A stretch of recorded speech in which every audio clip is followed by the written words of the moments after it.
Stay Alive is a survival horror tabletop role playing game with elements of violence, emotional trauma, biological infection, and may include other mature content or themes.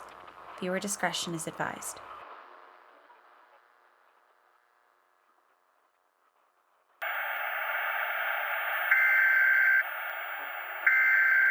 Government officials insist that this is an isolated incident that people with package for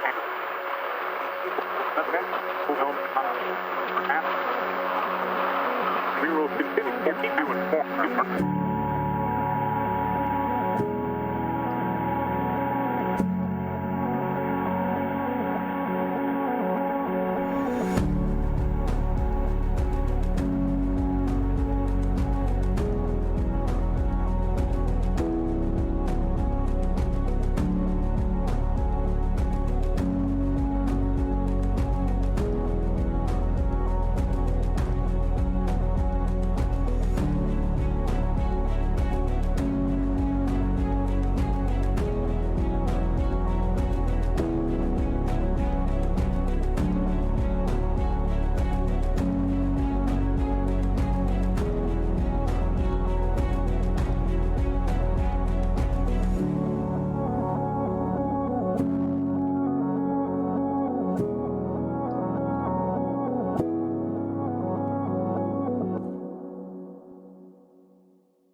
Previously on Stay Alive, our survivors had made their way to an airbase with Dee infected, Justin in very grave condition, and with minor wounds still lingering on the edge of effect.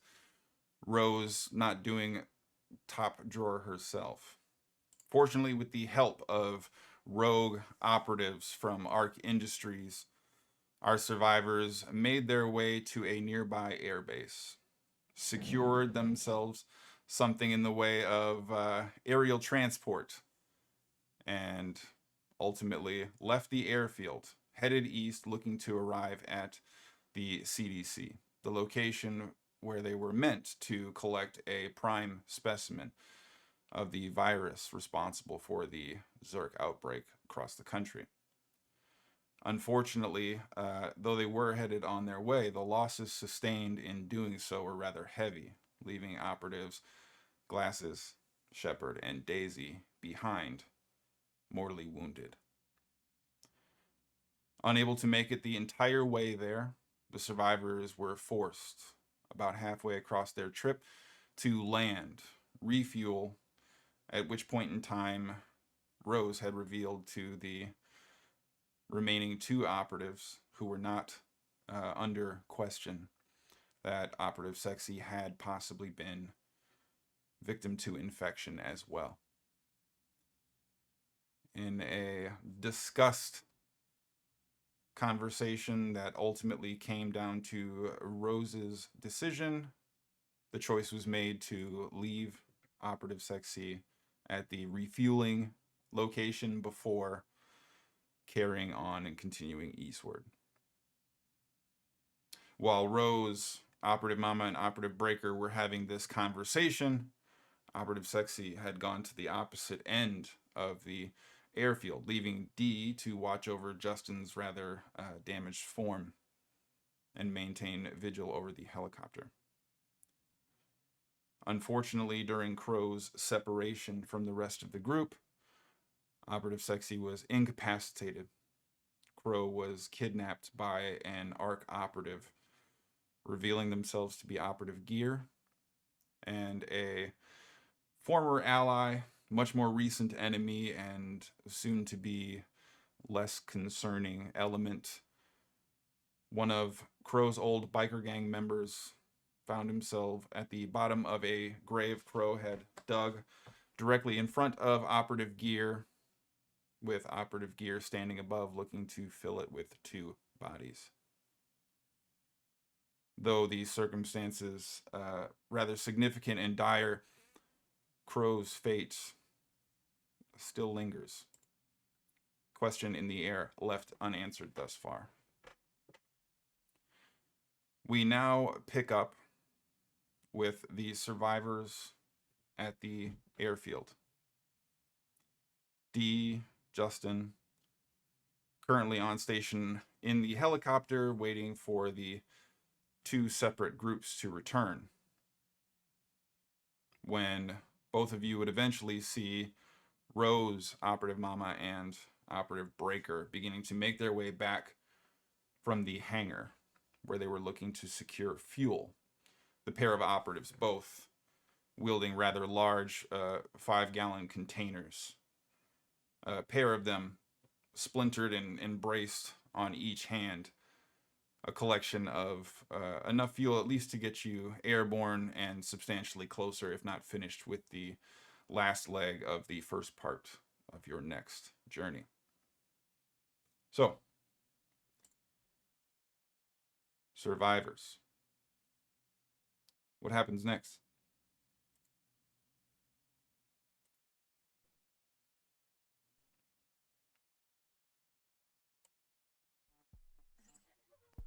I'm just gonna every so often kind of make sure Justin's not dead. Yeah, Justin is just lying Yeah. there, eyes closed. Are you dead? Not yet. Good. Not Okay. yet. Great. That's good. Justin does appear to be hanging on for the moment. Also, real quick, Rose, I don't know if you recall what your notice effort was in the hangar when you were scouring for collected items. If not, go ahead and just roll it now. I don't. Okay. You also would make this well prepared. We have an active hype train going, so. Oh, okay. That is. Oh wait, I think I have a hindrance. I gotta check. And Okay.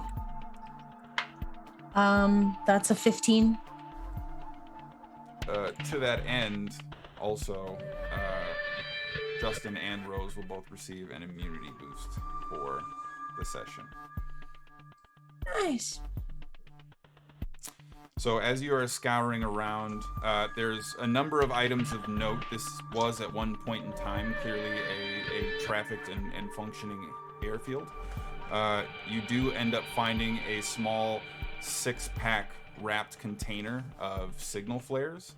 It looks like they're meant to be shot from an actual flare gun, but you do have 6 individual cartridges that you could load into a flare gun. There's a wide variety of tools that theoretically could serve any number of purposes if you're looking to utilize that in some effective way. Otherwise, there's not really much that was left of inherent or immediate value given the surrounding circumstances. I think I'm looking for anything heavy and or anything that Justin might be able to use all fucked Sure. up. Is there something he can throw or? There's a series of hydraulic lifts that are used to position or otherwise move aircraft in a way that makes it easier to lift them or get them at a very specific angle or something to that effect. And they're all the way towards the back of the hangar. There's one that's operated manually, seemingly either for more delicate layered work or something that is simply not upgraded as part of the airfield's continuing progress.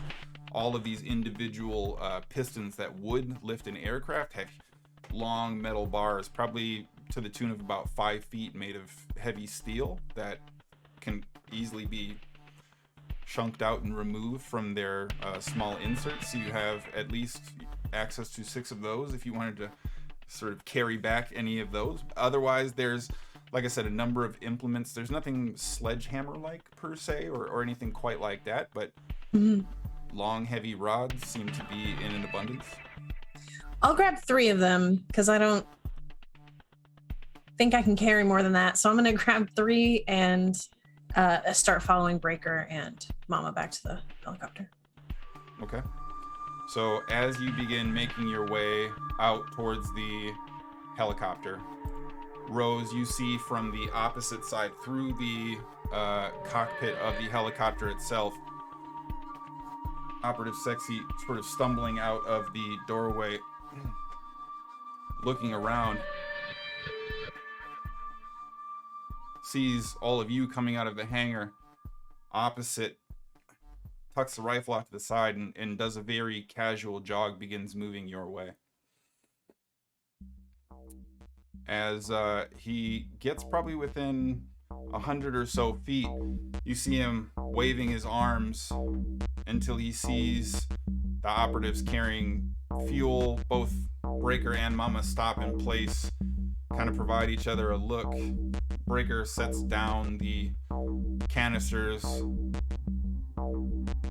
Operative Mama gives them a small nod and continues moving forward, looking back at you for a brief moment. Rose, come on, let's get out of here. And you see Breaker sort of diverting towards the nose of the helicopter, where you see him waving Operative Sexy towards. As you're just approaching the edge of the helicopter,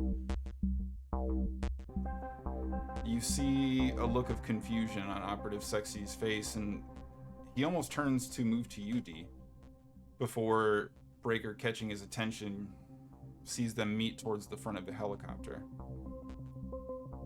You would see them kind of muttering and nodding towards one another, and Sexy get a little bit of a look on his face before taking off his assault rifle and handing it to Breaker, who puts it over his neck and slings it to the side.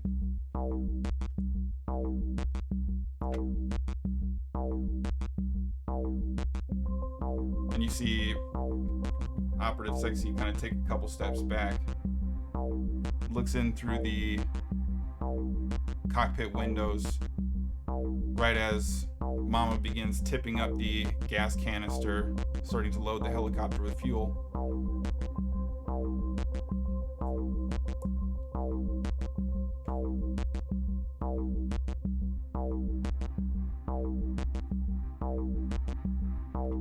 Whispering back and forth to one another. No sign of Crow. No Crow.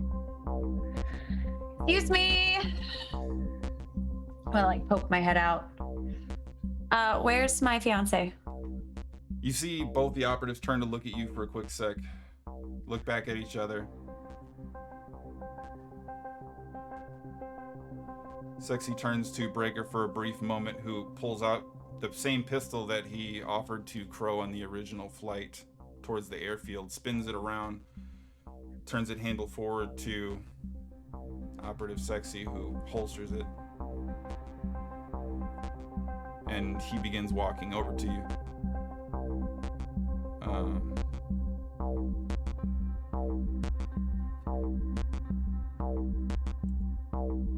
Use your words. I'm not quite sure how to tell you this. With words, probably.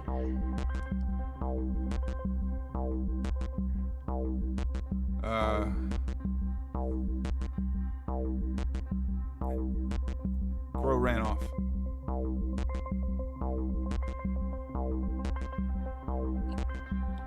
Take a piss? He told me to tell you he was sorry. What? He made a mistake. No. Fuck you. I'm getting out of the chopper. And I'm gonna go back the direction I saw him come from. I saw them walk. Okay. Make an effort to notice.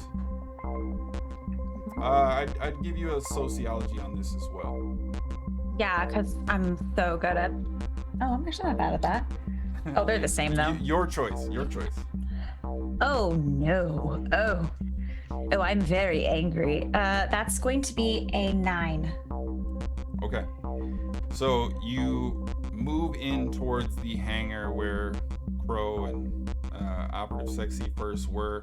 The back end of it has its hangar doors opened, a drive-in, drive-out road already exposed. And as you enter into the area, Operative Sexy is probably a good 10 or so seconds behind you, and you hear the door kind of slamming open again. I'm sorry. there was a there was a Jeep here. He took off. No, he wouldn't have left me. Ride or die. And I'm gonna do another sweep around. I'm just gonna start yelling out Crow's name. Dee, you're gonna bring him closer here. That's not gonna bring Crow back. That's gonna bring problems.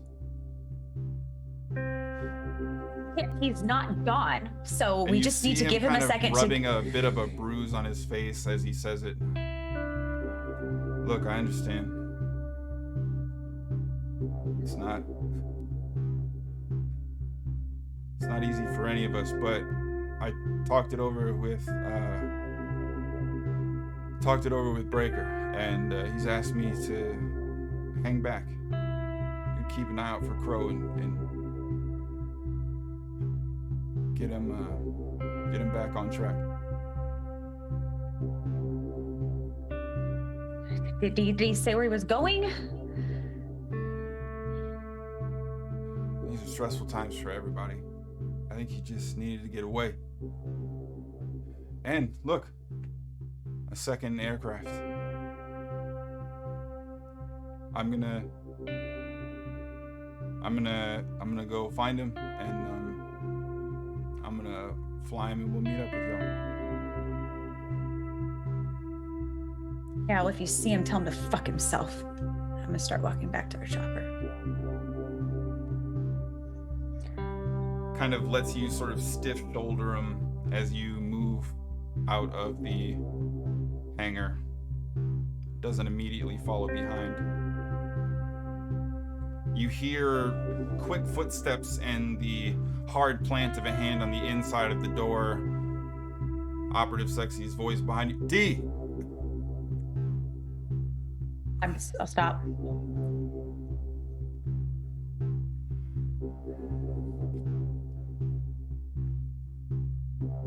I'm sure he still loves you. He's just confused. Heard that shit before. And I'm gonna keep walking. And you see him pull his hand away, stepping out of the hangar itself. At this point in time, Breaker is tipping the last gas canister into the helicopter. Mama moves over to check on you, Justin.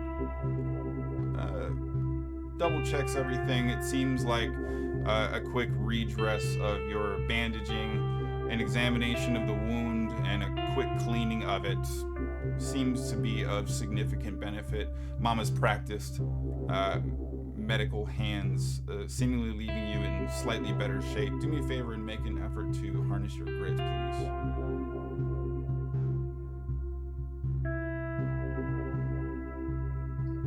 That is a 2. Okay. You remain desperate on your fitness and brawling.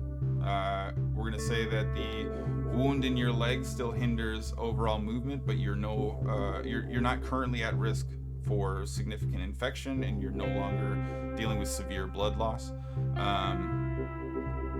After finishing kind of patching you up, it's clear that Justin is in bad shape, but is going through the long and arduous process of biological healing as anybody would need to in this circumstance. Eventually, Mama swinging back around the tail end of the helicopter before moving in the opposite door when she was checking on Justin, seems to have fashioned some split pipe with a small padded brace. Extremely rudimentary, probably not very comfortable, but something that would function as a lean crutch, at least for you to take weight off of your damaged leg. Rose. As Breaker is finishing tipping the last gas can up, you see Operative Sexy slowly taking steps towards the helicopter at some great distance, 150-ish feet. You see Breaker casting glances outward before looking at you.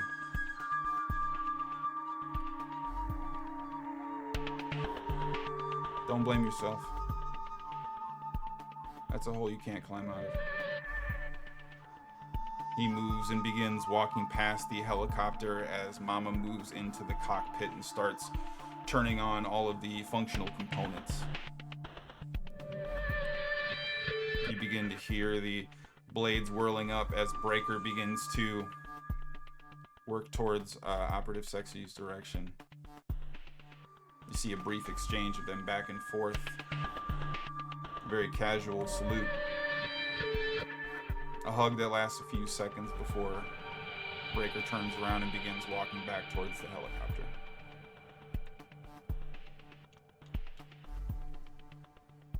Breaker takes the position next to Mama in the cockpit,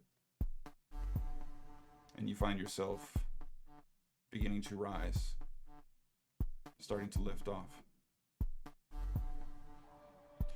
While you are in flight, is anybody looking to do anything specific? I'd say pretty early. I imagine I'm sitting next to Rose. And I have the makeshift engagement ring in my hand, and I'm just kind of spinning it around. And I'm going to just offhand, not to Rose, but to Rose. You know how you survive in this world?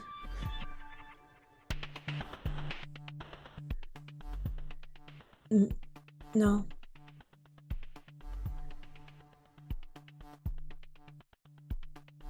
Be a badass bitch. If you can't, convince the world you are anyway.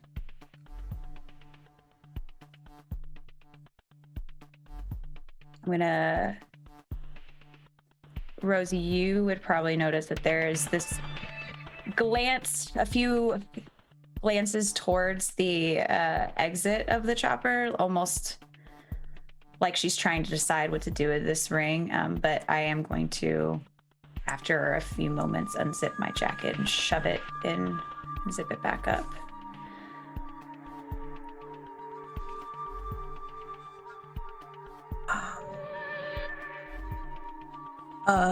That conversation out of character, did you share that with us or?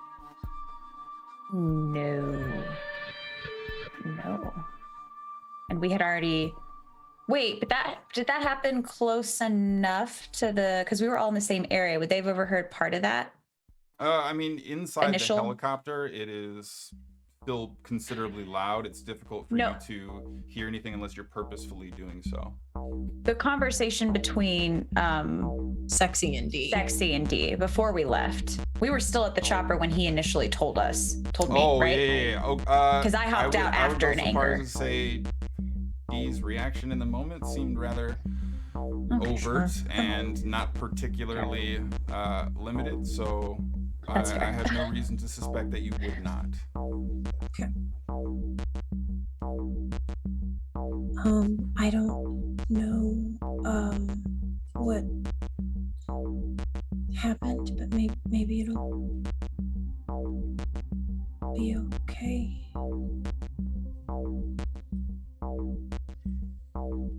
Usually is. This isn't my first rodeo. I'm sorry. Just didn't expect it with him. And you never do, right?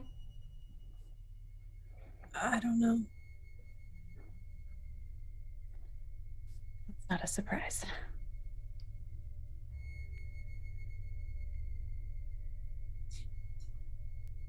Just remember what I said, okay? I'm surprised you've been alive this long. No offense. I mean, a little bit of offense. Yeah, that feels right.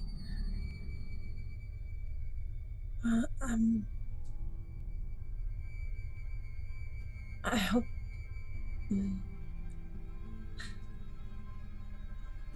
I hope we get there in time. We'll do our best.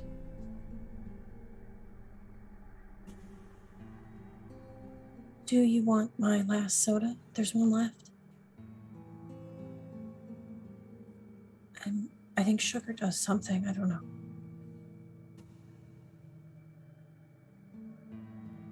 I'll just kind of Sure. hand it over without waiting for a response. I'll give you a long look. But I'll take it.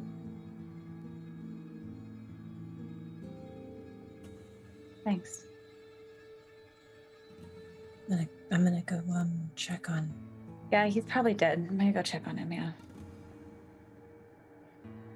I'll just unbuckle really quickly and, No, he's and not. Oh, scoot back there. okay. You find Justin not dead, clearly banged up, but still very much alive, yes? Hey. Hey, how's it going?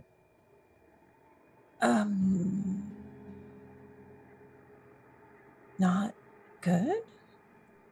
Like at all? Is Dee all right? I heard she sounded upset earlier. Crow's not with us. I don't know if you know. I don't know where he is. She's upset. Like, did something happen while we were stopped? Well, so, a lot. I don't know about Crow. I don't know. She won't, I don't know how to, anyway,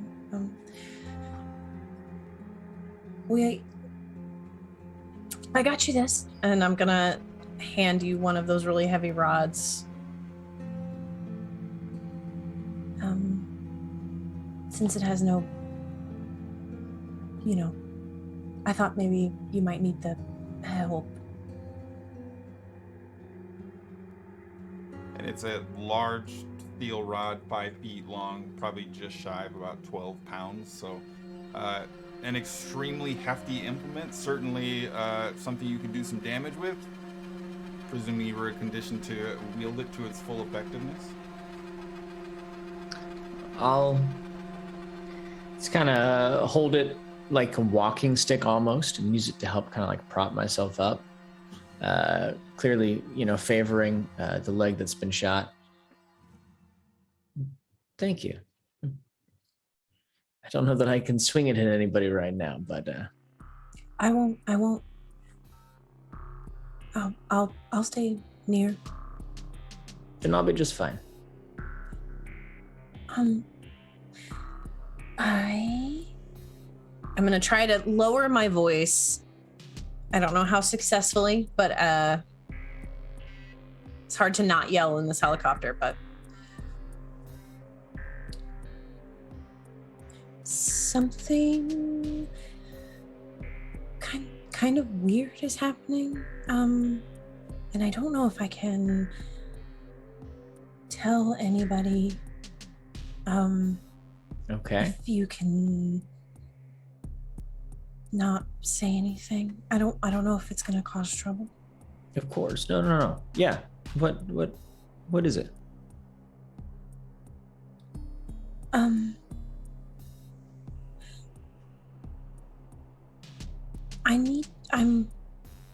I don't know how to say this. I'm looking for someone. Mm-hmm. And I think that they might have maybe fallen into something bad, maybe. I don't know for sure. But this is really hard to explain.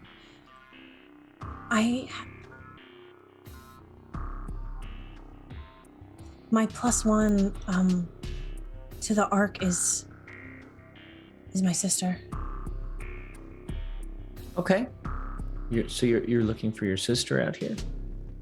Well, yes, but they think she's me. They think I'm her. What, are you like twins or something? Technically. Yes. Oh, actually? Yeah. Oh, Anyway, I okay. haven't seen her in a long time. I thought maybe she was coming to the facility, but she never showed up. And they are giving me, I don't know if you were conscious or not. They gave me a gun that makes, or a thing that makes guns come out of the sky, and then there's like fire that I can shoot out of a tube. I don't know how to use any of this stuff, and they think that I know more than I know, and I'm scared to say anything. Yeah, I must have missed some of that. I was in and out, pretty much from before we got on the helicopter, if I'm being perfectly honest with you. Look, I don't know that I know firearms any better than you do, but if you need like any moral support or need help faking it, just like look at me with panicked eyes and I'll try to help.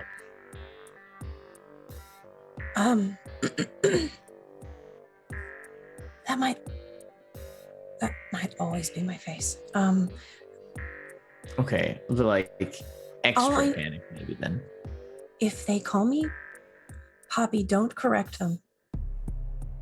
Yeah. Okay. Sure. And if you see her before I do, try to take her with you. Okay.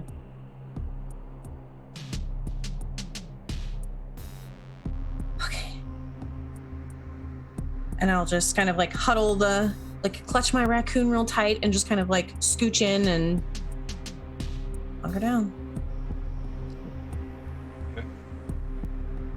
I'll give Rose kind of like a one-armed hug as we're in the air. Just be like, yeah, we'll find her. Yeah. Okay. Is anybody doing anything else as the helicopter continues to coast ever eastward? So, a rather long and tension-filled, better part of almost 8 hours still on the second half of this helicopter trip brings you into relatively close proximity, just shy of nightfall. You're already in terrain that is far more lush, long since leaving the mountainous and desert terrain behind, now in rolling hills that seem to give way to more open fields, a scattering of different kinds of orchards, natural forests, grasslands. You're clearly moving out of the generalized Midwest, catching a little bit more topography as you go, and with the slight variations and increase in humidity, you even begin to feel it in the air, the breeze rushing in and out of the interior of the helicopter beginning to stick on you with each pass just a little bit more and more over time. Now almost completely tuned out to the blades whirring around you, there's little to hear, and that's the uncomfortable silence that's still rather deafening that you have all naturally settled into. Combination of shock, adaptation, and contemplation. But eventually, the helicopter pitches back, avoiding a definitive and straightforward approach, seemingly looking to take a little bit of velocity off of your approach.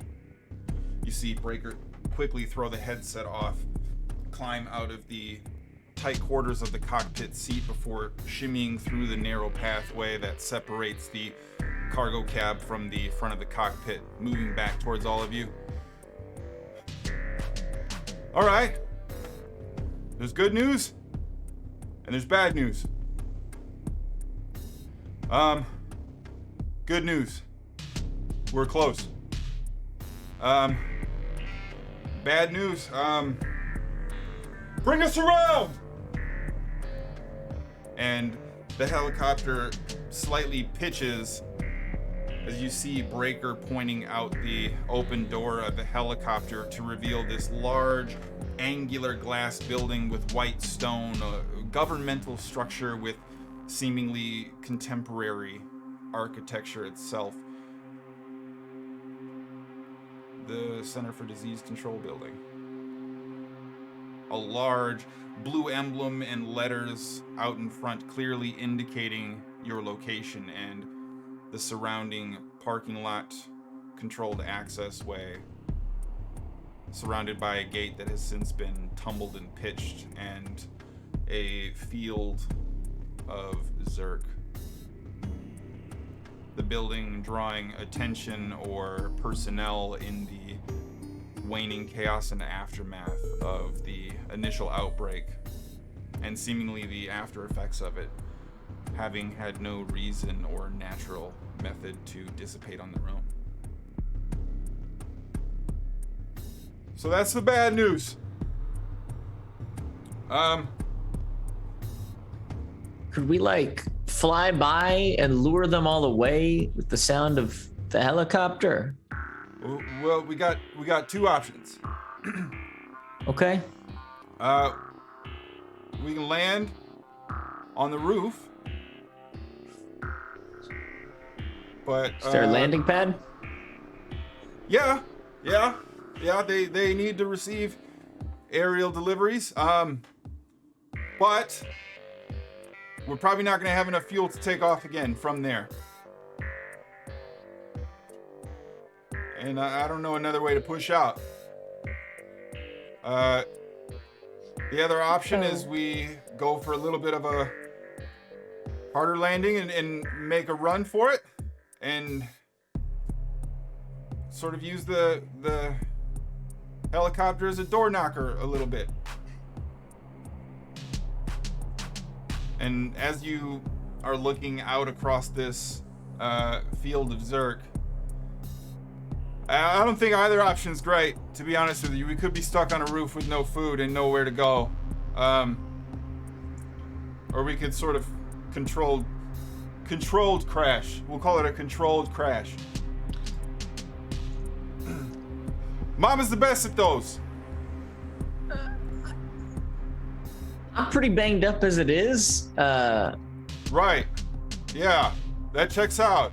You would think that they have to have some way to refuel aircraft that land on the pad on the roof, right? Like you would think. Sure. Is that what you want to go with? Justin can't run. We can't run. I got a hole in my leg, man. We have to land not crashing, right? Yeah, don't crash it. We're gonna do the landing part. Okay, good call, probably. But even still, we're low, so hang on.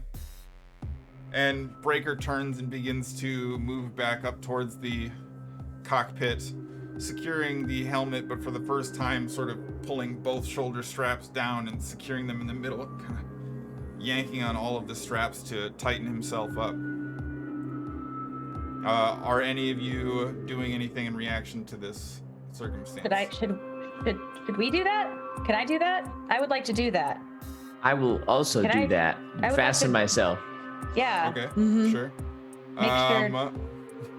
So you all are tightened in. There is a hex clamp that requires several pieces to be overlapped at the same point in order for you to tighten all of them individually. Taking all of you a slightly different measure of moments to actually assemble this small sort of hexagonal box that now holds the multiple points for your restraints.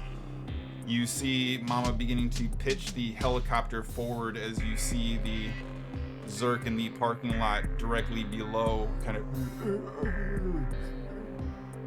reaching up, staring at the helicopter as you begin to fly past before tucking yourself in real tight.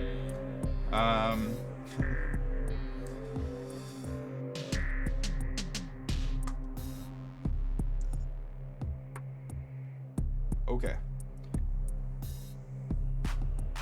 So as you are flying and getting closer, you're doing good. You see Breaker providing this encouragement to Mama. As you can see through the front of the helicopter, Mama begins adjusting the tail to try and land on the rooftop when you hear the rotor begin to sputter out.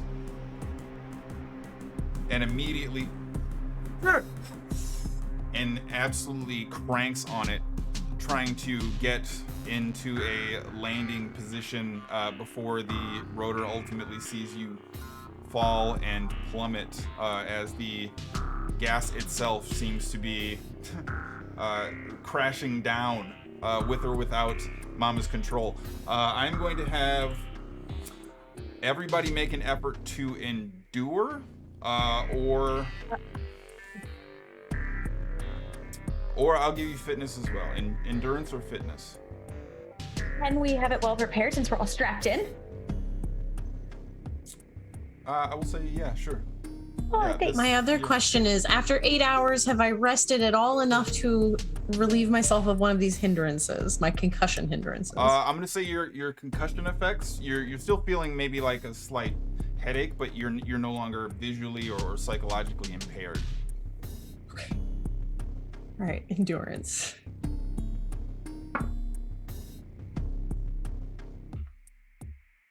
Okay, 7.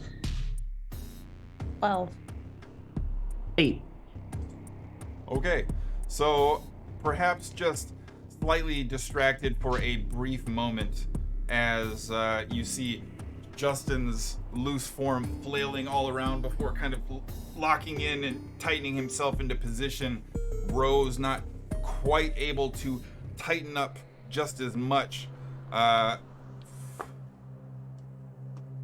And as the helicopter begins to pitch, you see Breaker's hands flying off to the side, unable to maintain control of his position as Mama is desperately trying to pilot it in, unable to control her own form and focusing all of her available energy on landing the helicopter.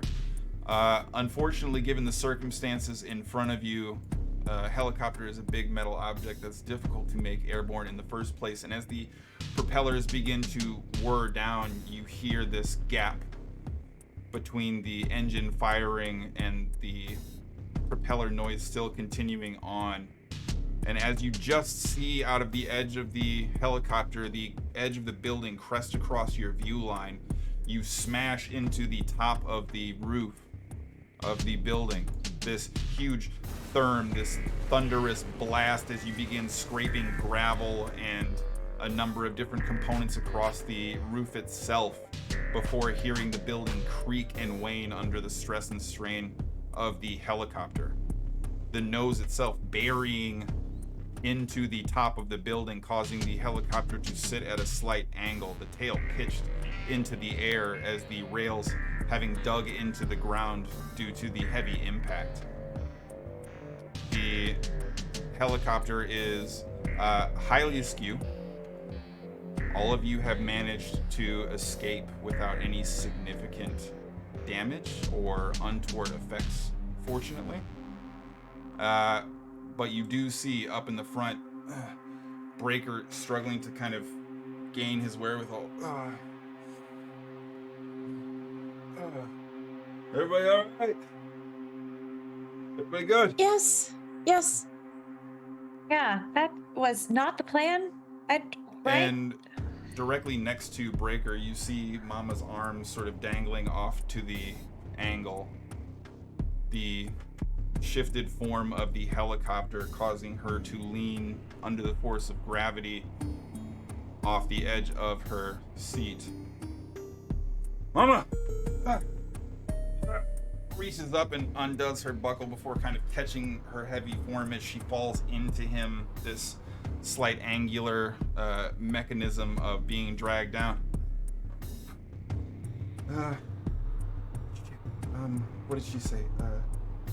Okay, wounds, trauma first, and then... any of y'all trained? Just gonna, I'm gonna scramble out of my seat and start trying to rush up there and at least look her over. Is she breathing? Go ahead and make an effort to apply first aid.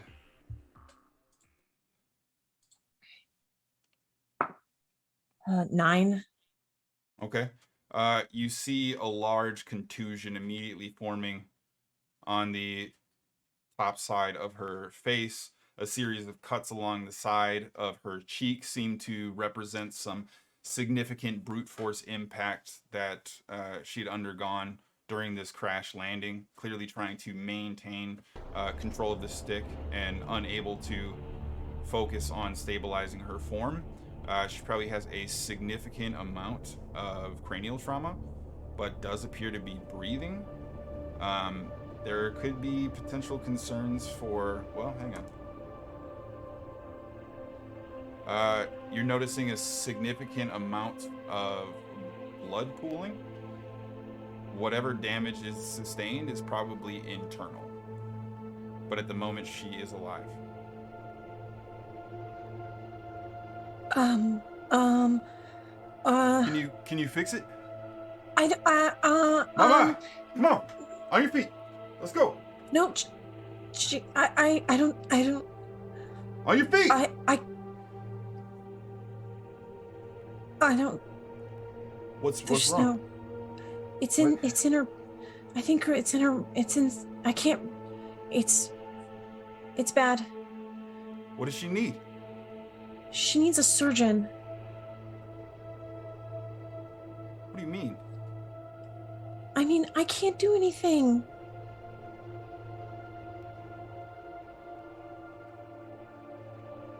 All right.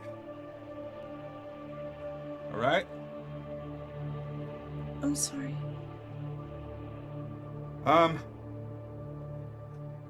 Both of y'all alive back there? Dee and Justin, you hear Breaker calling out to you. Yeah.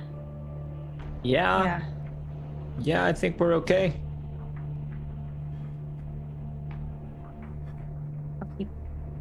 There's lots of doctors inside. Let's get her out of here. Help me. Oh, okay. And okay. Breaker finishing the unbuckling of Mama's form and kind of dragging her out of this 5-point harness, trying to pitch her through the narrow expanse between the cockpit area and the passenger compartment. Help, if you can. And slowly begins kind of feeding her through to allow Rose, and if Dee is making herself available to do so, help drag her out. I'll move quickly to try to find the door and get us in and start explaining the situation before they can even carry Mama in. Well, Justin, as you exit the helicopter, kind of climbing up the edge, finding yourself able to leap towards the actual roof itself, you hear this creaking shift and notice that there is a small section of the hull of the helicopter, as well as one of the rails that is dug in through the roof, seemingly having caused some significant structural damage.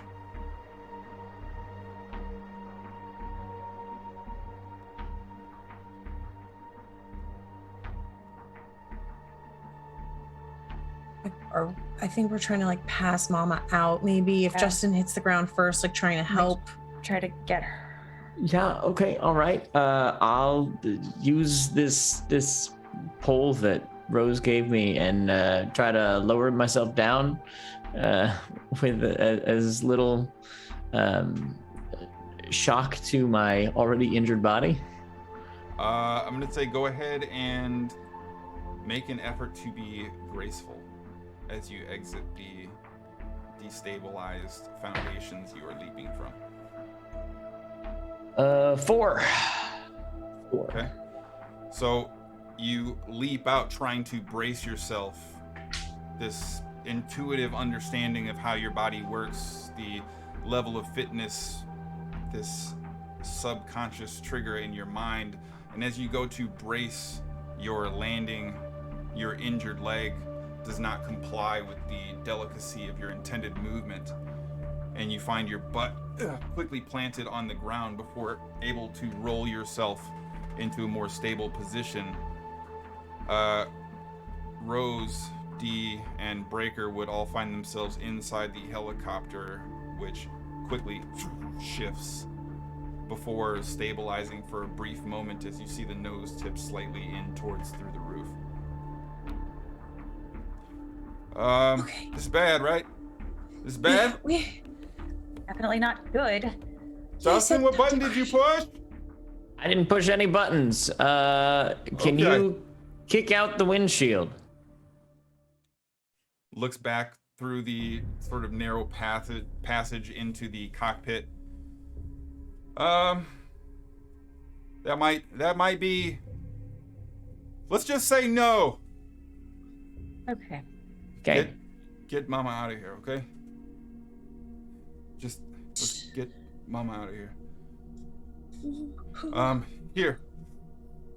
And you see Breaker slowly begin to tiptoe across the angled platform of the passenger compartment.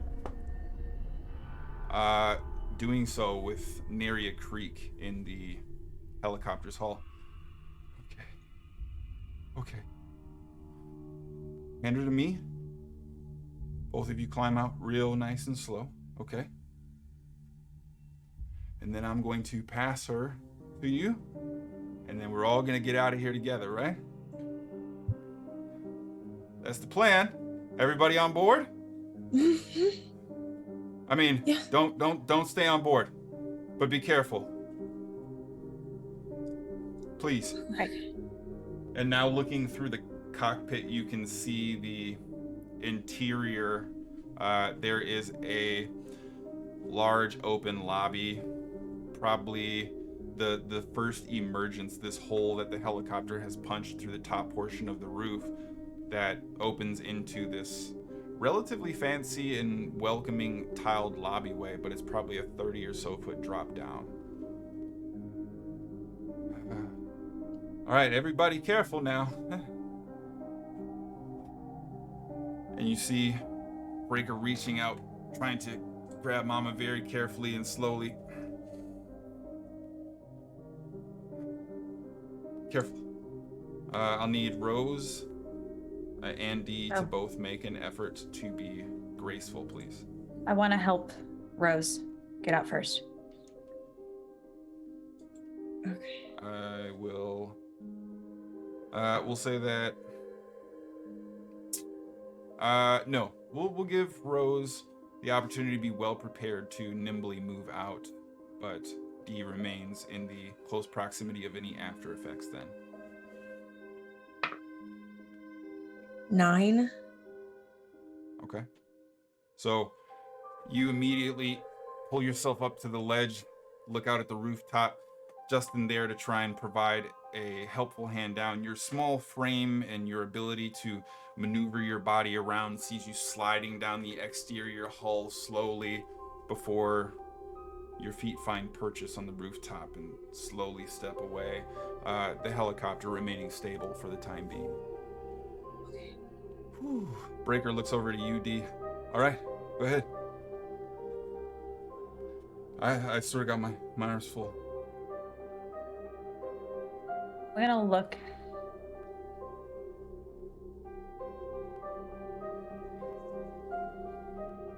I'm gonna look at Mama.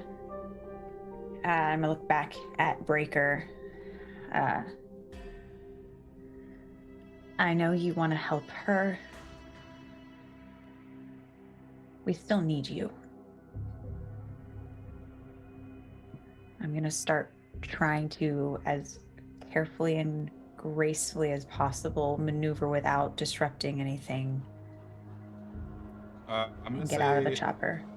make an effort to influence, please.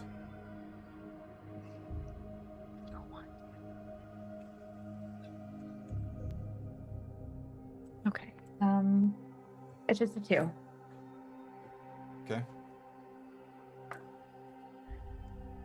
And as you begin to ascend the angled passenger deck of the back of the helicopter, trying to make your way to the outside, go ahead and make an effort to be graceful.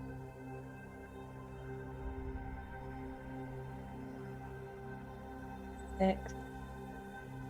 Okay.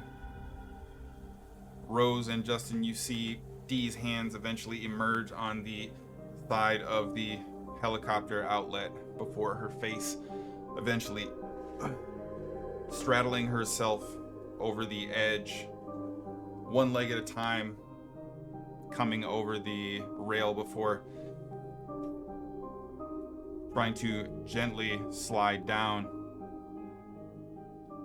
There's a brief pause where everybody waits, and you see the helicopter again shift.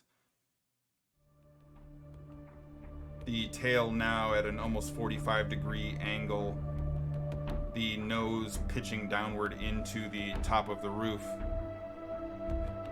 You hear from the inside, oh shit!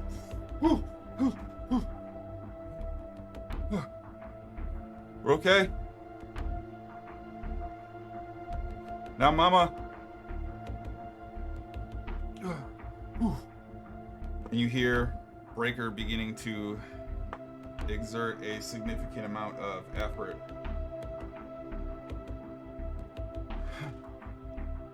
There's banging as you hear Breaker's feet slamming down on the seat deck, clearly trying to stabilize himself as Operative Mama's weight is throwing him off, trying to fight towards the opening.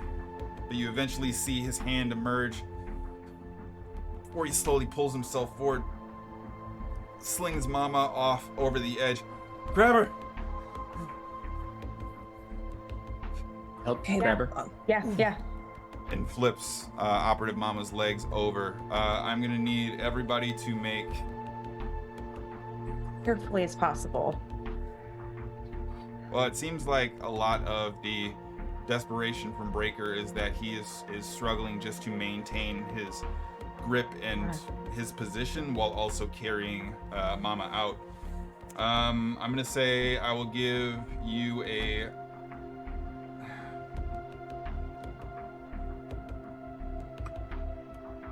I will say if you have special training in fitness, you can use that. Otherwise, this is going to be a pure effort to utilize your physique.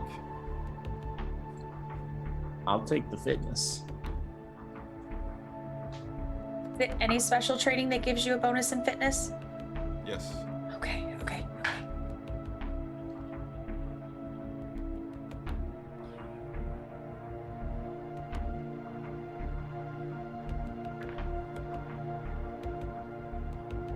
8. Okay. So as Operative Mama's legs are swung over the edge of the helicopter, it seems all of you are in position, stable enough.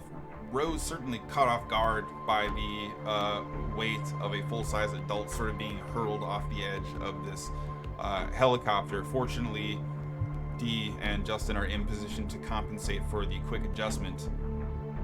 And as you quickly begin to step away from the helicopter itself, it seems as if you've avoided catastrophic efforts, but you again see the helicopter pitch as this creaking takes place. The rotors now pitched into the roof itself, both stabilizing but also puncturing through a portion of the roof as you see them beginning to distend and bend out of shape. The tail of the helicopter now a full 45-degree angle as you see the nose and some of the cockpit now slide through the opening expanse. You hear another sort of yelp from Breaker. Oh, shit! Ooh, ooh. I'm okay. And it seems he's almost waving through the doorway with his back pressed up against the dividing wall between the cockpit and the passenger cab. All right, just quick like a cat, quick like a cat, quick like a cat. I'm gonna hold up this pole that I've been given to try to help give him some leverage, and kind of indicate to Dee and to Rose that we all need to kind of at once, as Breaker jumps, hoist up and away so that they get clear of the wreckage. Yep. Yeah. So, as you see Breaker again fighting towards the edge of the helicopter, you see him emerge. Oh, thank you. Okay. All right, just one fluid motion. Fluid motion. And you see him press his hands hard against the edge of the rail, looking to propel himself forward, and rather than seeing his form emerge upwards, the entirety of the helicopter begins sinking all at once. This look of shock washing across his face as the hole in the roof begins to open and expand, swallowing the helicopter. With Justin's positioning and implemented tools, I'm going to say you can make a desperate effort to utilize your fitness and provide Operative Breaker a chance to grab at your lifeline. Okay, now, because of my injuries, I'm already making fitness at desperation. Is that double desperation? Nope. Just one desperation. Okay. All right. All right. Cool. In that case, it's an 8. Okay. Quickly adjusting, seeing what's taking place, Justin goes for this leaping dive, looking to plant the entirety of the steel rod flat against the roof itself, trying to provide something of a handhold over the precipice as the helicopter begins to fall.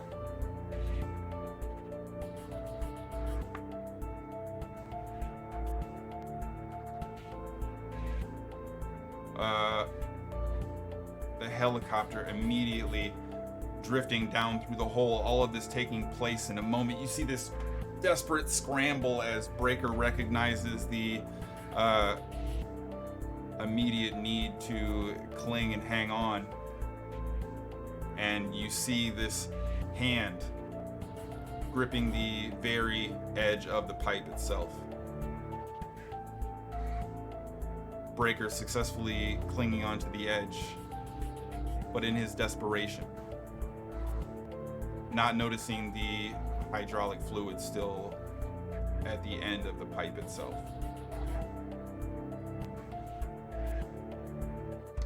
And as the pair of you begin to shift forward, you see the fingers disappear. The roof itself continuing to cave in before a massive crash can be heard from within.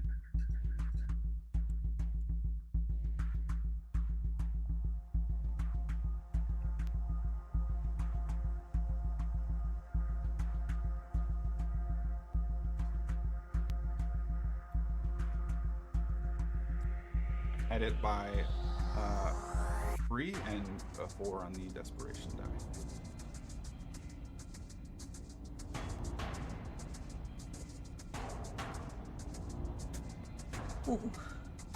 Let's go. Maybe go down and check. I might have. Maybe it's so. I'm gonna start scanning to see if there's like a roof door, like a way that we could go down from here. Probably about 80 or so feet away, there's this stone shale material on the roof that is sitting on top of this sort of semi-tile-like mixture, kind of a rain gutter throughout, if you will. And directly opposite you, this expanse of polished white stones that serve as the water diffusion for the top of this rather large building. Making your way carefully around this now exposed hole with a few pipes and electrical lines dangling within, you see a large white door. This very small outcropping from the roof itself, jutting from its flatness at a distance, seemingly a single staircase that's meant to provide roof access to this building, of which there are two. And it would be about this time, as you look across, you see the door open.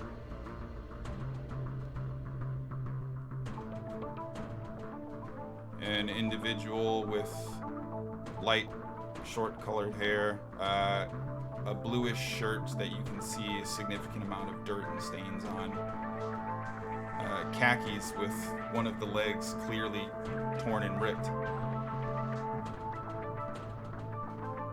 Looks across at all of you. Shit. Shuts the door and quickly disappears from view.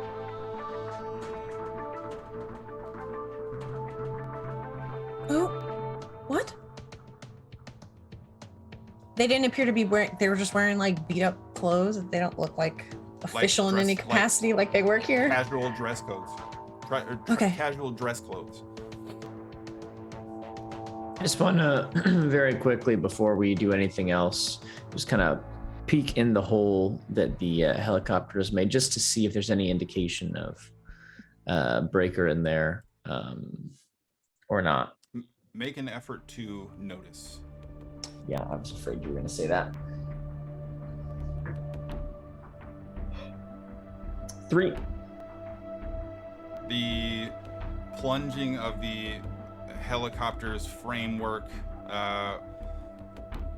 electrical components, some of the oil and remaining charge throughout some of its electrical components, clearly causing a mixture of twisted steel, limited amount of smoke, the engine itself within the rotor giving off this small faint whisper of smoke slightly obscuring the area with a very thin veil. And there's now a significant degree of rubble from the roof that has smashed through and sent these, what was probably a scattering of small glass tables in every direction, a crystal forest surrounding a twisted metal tree, now the centerpiece of this lobby, but unable to pick out any specific parts that would represent breaker to you. And while you might be able to get a better look getting closer, you feel some of the unsteadiness of the roof and think better of trying to linger or extend your view any further. What would you like to do? Dee says to herself quietly. I mumble under my breath because this has been just an absolute garbage 24 hours. But as soon as that person bolts, I'm gonna chase. See if I can just convince them to stop before they get too far away. Sure. So sprinting across the rooftop, quick throwing the door open, it appears to be unlocked, accessible. You hear this scurrying footsteps. Oh no, no, no, no. Going down this spiral staircase. No, come back. We need some. I'm skipping skipping the stairs. Okay. Make an effort to utilize your fitness or your physique, either or. That's a 7. And as you begin moving down relatively nimbly with a certain degree of athleticism, you see the individual still spiraling down this series of probably about 6 stories worth of stairs. And as they're continually looking up, they see you jump across, and you see them actually stumble for a brief moment before, oh no! Ah! Tumbling God dang it. down some of the stairs. And after you move down a couple more floors, you see them on one of the landings of a half flight. We don't have any medicine. We don't have any drugs. We don't have anything here. Just Got a let me surgeon? live.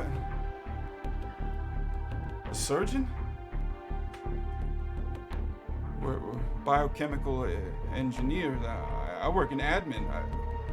That, honestly, that checks out. Look, I'm not gonna shoot you. I'll awkwardly put the gun that I definitely had out just kind of like away. What are you doing? What do you want? We're here to get some sample thing. I need to get a sample.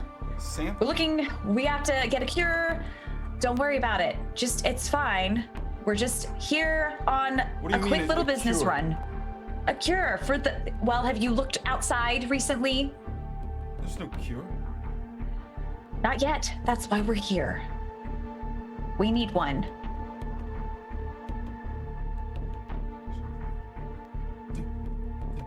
Did Ark send you? What do you know about Ark?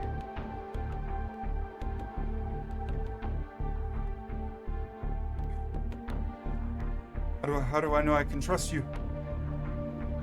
What is the passcode? Passcode is my friends and I need help. And I've had a really shitty day, so you should probably just help us. That'd be a good passcode. I didn't think of anything. Yeah, no one's gonna think- guess that. Make an effort to influence this individual. Are you with Ark? No.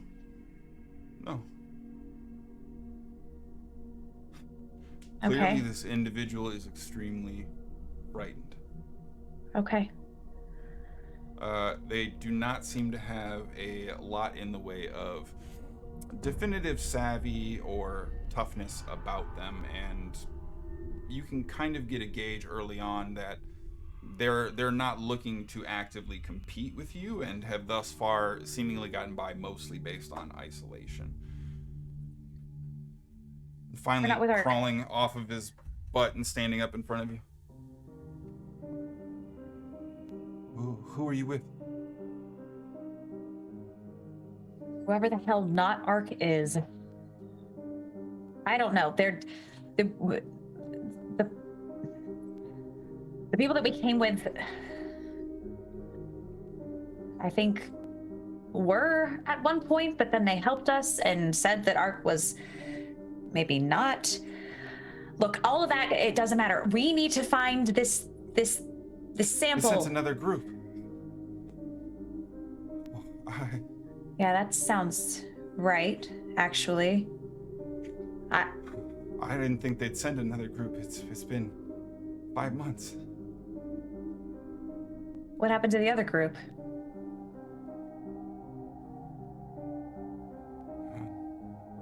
They were. Come on, are you here for the sample? The prime? Yes, that's what it's called. Yeah, that. Where is Ark. that? Where do I find that? They stored it here, like 2 days before everything went wild. Okay, It's great. in the containment labs in high security. Okay, that's great.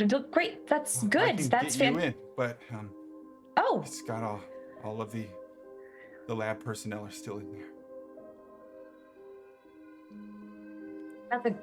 that's a good thing, right? God, please tell me that's a good thing. There was an accident.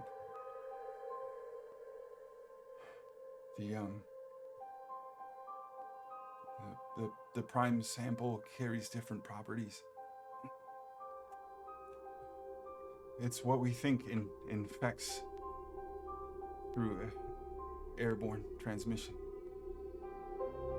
But the unmutated sample, it ate through some of the hazmat suits and deteriorated some of the safety couplings. There's no one left in the lab to speak with, but they're still in there. Great. Okay. Well, We have an option. I've been working on it. I've had a few months now. Okay. And I think I've got it worked out. Okay. Why don't you hold that thought? I do need to go. Can my friends? They're also not with ARC. Oh. One of them is very badly injured. Very badly. I'm not that kind of I know. doctor. I just need to go get them. Do you have a place? Any kind of doctor. Yes, please stop talking. Do you have a place for us to go? And just let her rest. That's safe. Staff facilities is isolated. We were evacuated first. Except me. And a few others.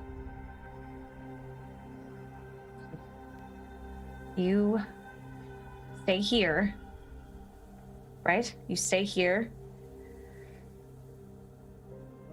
Yeah. Okay, I'm gonna be get your friend. right back.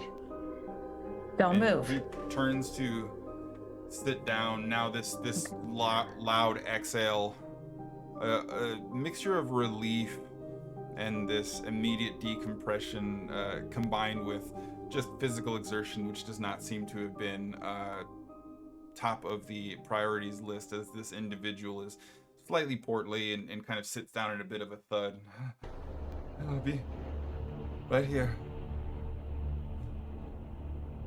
Okay. I feel like Justin would have gotten Rose, and between the two of them would have started to carry Mama in. I feel like we wouldn't just be still like hanging out on the roof. So sure. I feel like Dee like turns around to come get us, and we're approaching. Okay. Perfect. All right, up and at 'em. Let's go. I'm gonna go to tug at the back of this individual's shirt. Hey, what's up? My name is Justin. We're with ARC. We're not with ARC. Well, maybe you're not. If We're you're not. here to help, I don't care anymore. I need out of here. Ronald Kander. I work in our documents and administration section. Sorry. We need to get you to a life suit, and if there's a possibility, yeah.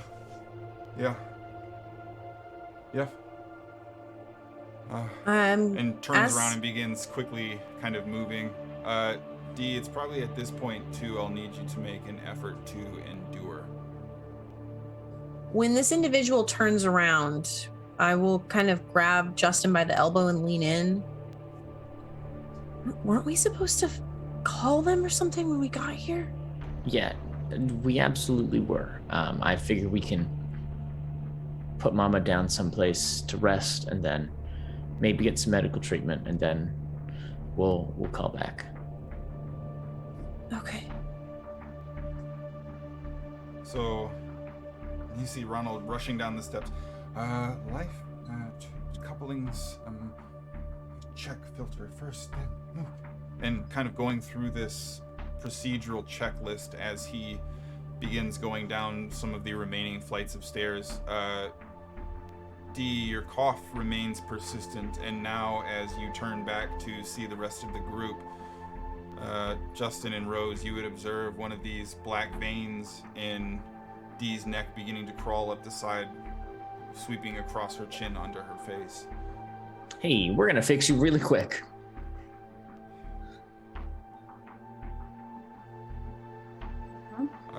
Dee, in stage 2 of infection, you're going to make all efforts to notice and endure out of desperation.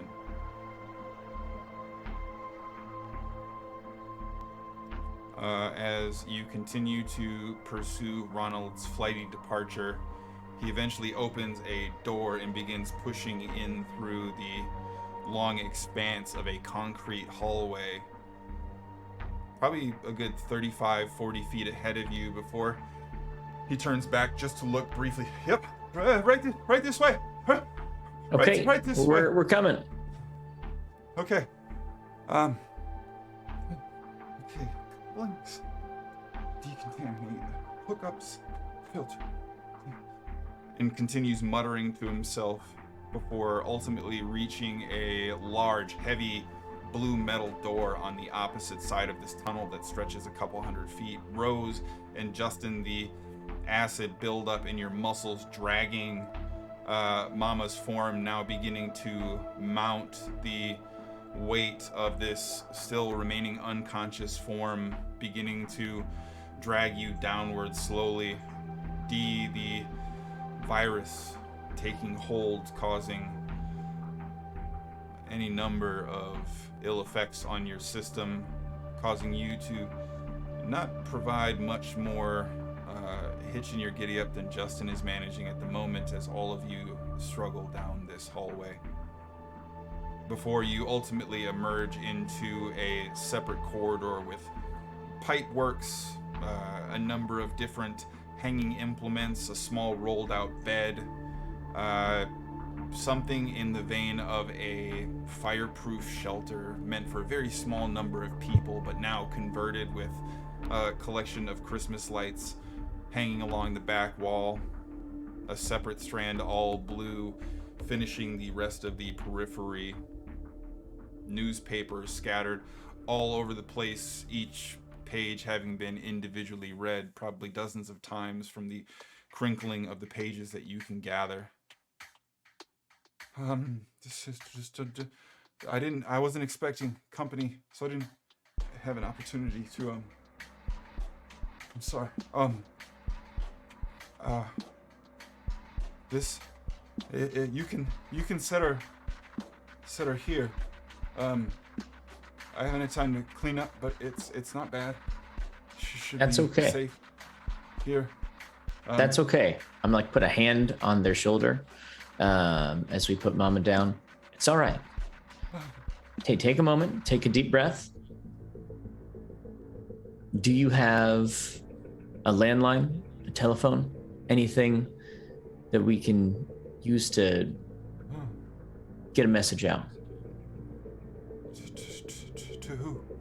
There's no network. The landlines haven't worked in 10 months. We have direct connections, emergency lines that are... We were sent here by a doctor, and we need to get back in touch with them to find out what to do with the prime sample. The emergency band? I guess. Yeah. We can go to our communications station. Not too many people work there. It should be fine. Perfect. Who's going to collect the sample? I only have 2 life suits. We'll make that decision in a minute. Let's get our plan together first. Yeah. Hey, are you all right? I just haven't seen anybody in a long time, and the last time I did it didn't go well. I just want Last time being when Ark sent another group. No, it wasn't Ark. No, they were civilians. They got picked out of a rescue station. How many were there? 3? And you're already more than they were. But one of them was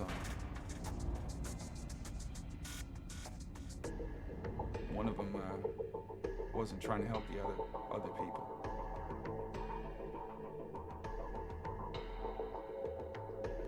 Come on, let's get moving.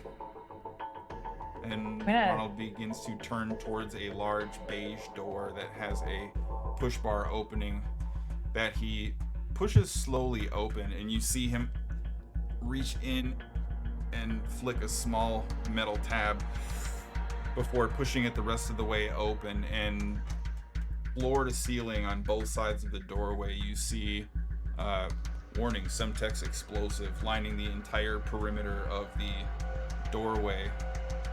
A pipe-like brass metal thread flowing through all of these small little globules of clay. Don't mind any of that. It's no big deal.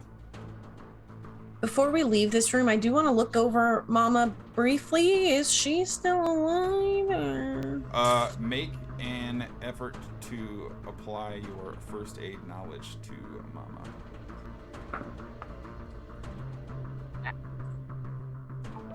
$11.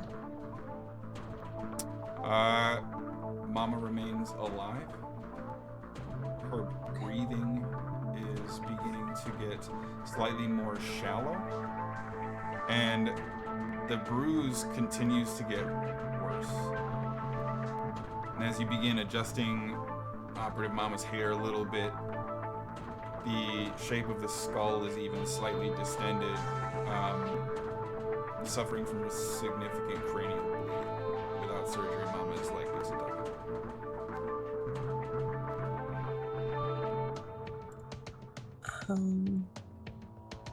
I will look up and try to catch Justin's eye.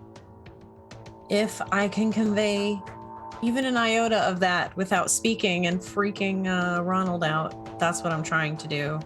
Well, Ronald's already beginning to move through the next perimeter and is not paying attention to you particularly. Perfect.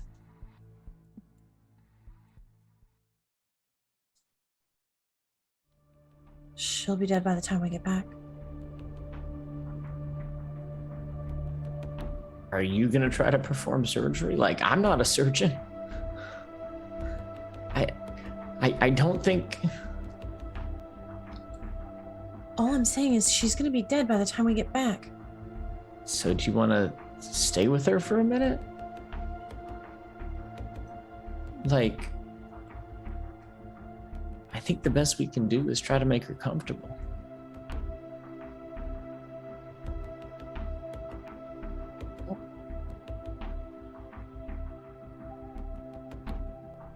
No, what I'm saying is she's going to be dead when we come back.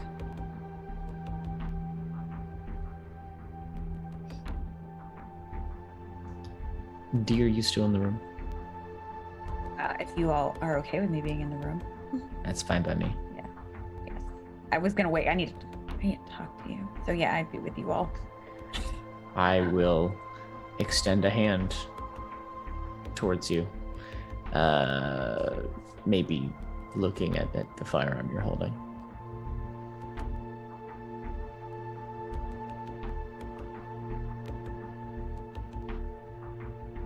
Sure. I don't mind to take care of it.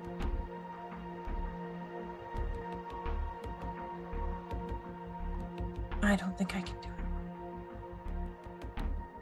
We're not asking you to do it. I'll let you decide, Dee. I'm happy. But if you want to do it, that's fine too. And take a deep breath, take a step forward. If it looks like Dee is going to do it, I'm going to start ushering Rose away. Just so that we're not all staring at the body when it happens. I will give Justin just a few seconds to get Rose a little further away. I can feel Justin like tugging at me, so I'm gonna lean in. try to, like with shaking hands, trying to briefly pat down Mama to see if there's anything, if she has a last gift to give us.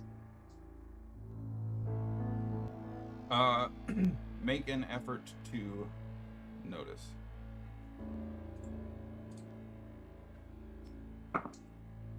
Nine. Okay. You see a small pack in one of the front pockets as part of her tactical gear that has what appears to be a plastic container holding 3 individual syringes. All of them double sealed, a plastic case surrounding the 3 of them, and then individually covered with small plastic shells within. Other than that, Mama still has the sidearm that she was carrying originally, having run dry her primary weapon in the altercation at the airfield. I will very gingerly remove these items and lean in. If you can hear me, I'm really sorry. Thank you for getting us here. And then I'll back up.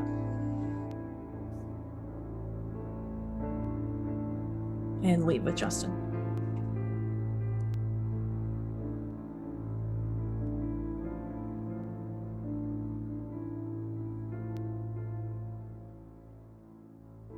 Do I...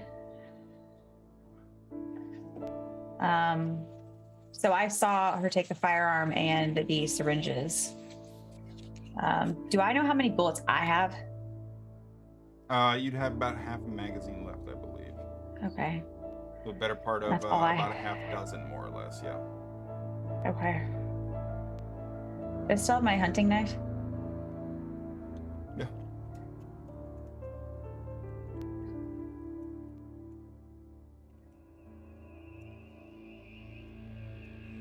I'm gonna check so I actually see how many bullets I have. And I'm gonna get my knife out.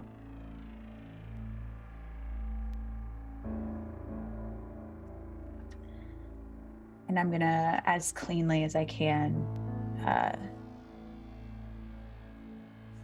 almost as gently as you can. I'm just gonna whisper, "Thank you." As you cradle Mama, trying to bring her close, you see her eyes flitter for a brief moment. She gives you a half smile. Her hand moves for the first time since you've brought her in. She grabs you by the front of your shirt and pulls you in close.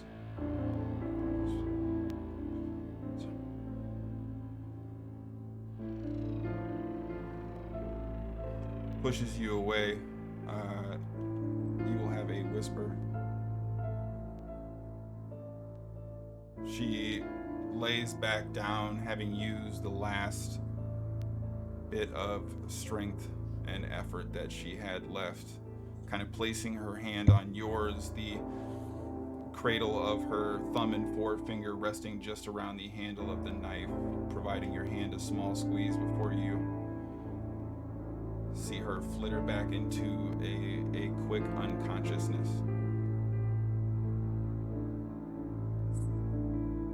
Quick and gentle as I can. Careful positioning across the spine.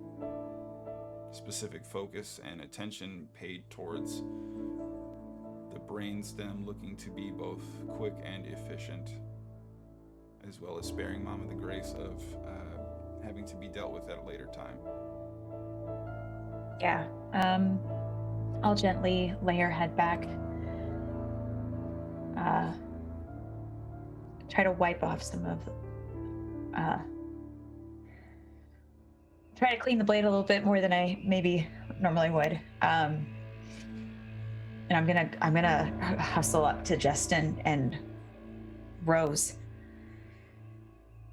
Okay, look, I know y'all were sent by ARC, but I don't think that's good. And I don't think we need to be reaching out. They got a transmission when we were in the airfield. Someone is on their way to intercept an ARC operative. And from just around the corner, you hear Ronald, "Well, I think I'm getting something." And he's sort of fidgeting with some of the frequency dials to tap into their emergency broadcast system. What do you mean? That's all I know. What I know is that we've had we've had a handful of people die to get us this far. Mm-hmm. And they said that ARC couldn't be trusted. I don't see any ARC operatives around here trying to help us. You really trust them?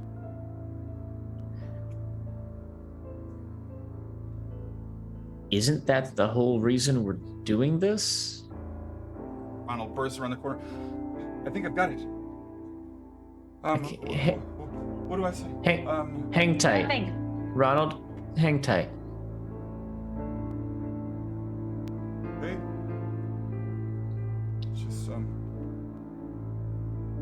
I don't know. I don't know what they want. I don't know why they don't trust them. I don't understand. He said at the camp that if we bring back what we're supposed to bring back, they're gonna take us somewhere safe and we can bring somebody. That's the whole point of this. around the corner into the comms room where Ronald had disappeared, you begin to hear a familiar voice.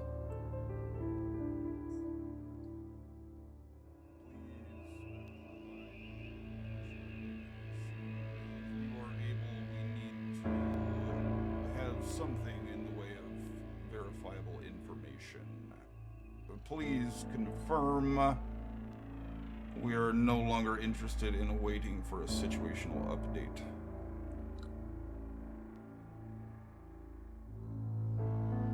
Yeah, well, there's 3 of them left.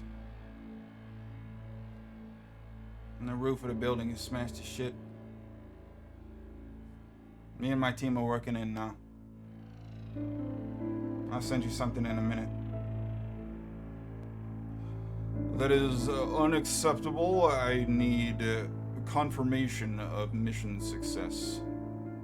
You're gonna have to hold the fuck on, Doc. Let me and my team do our work.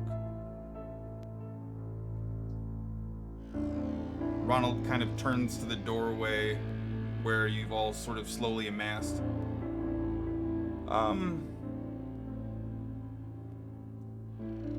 What's that about?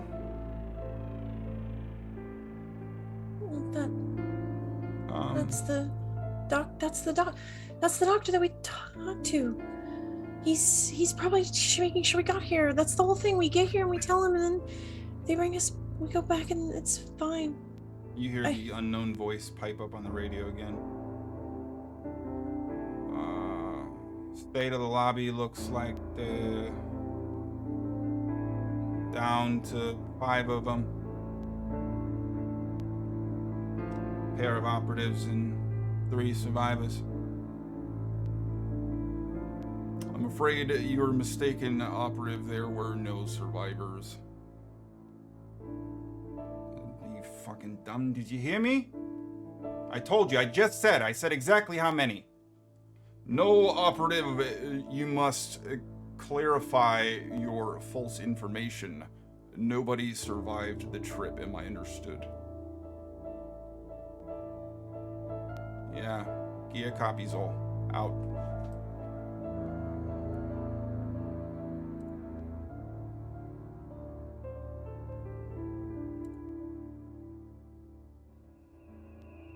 Is that good or bad? Bad. We need to hurry. Hurry to do what? We need the sample. And we need before whoever asshat on the radio is and comes in and kills us. Yeah. Uh-huh. I've got two suits. Gonna just kind of shush towards him one more time, looking at Dee and glancing at Rose occasionally. If we're not bringing the sample back to Dr. LeBend or the cure back to Dr. LeBend, there's no reason why we're here right now. Why did they send us here? To retrieve the sample and return it? If not, what's the purpose? You're not really with them. You're not with Hark, are you? But we were. Loosely associated. Them.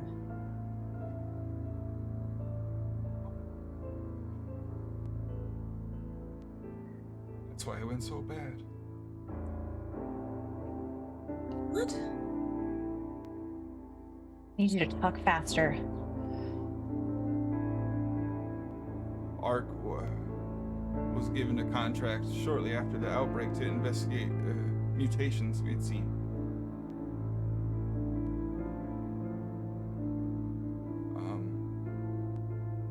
Have you had any unusual medical procedures recently? The mutations aren't airborne. You have to be infected to become one of the big ones. Or one of the fast ones. Or one of the smart ones. I don't understand. I think they did it on purpose, and they're picking people out to try on. We haven't had any medical treatments. I mean, beyond like patching up bullet wounds. What about before you left? Medical screenings, blood draws, tests? Sure, like a basic physical. I could be wrong.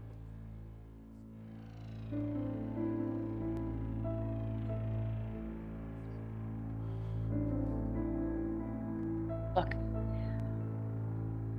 We need to get this sample if we're gonna have a chance then, because I'm feeling like no one's here to actually help me, and this is not what I signed up for. This is not what I was trying to.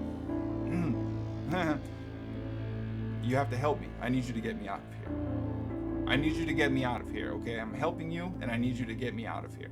And go where?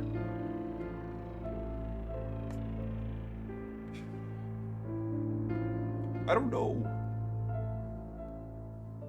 look, I'm not going anywhere if we don't get a sample and start working towards a cure.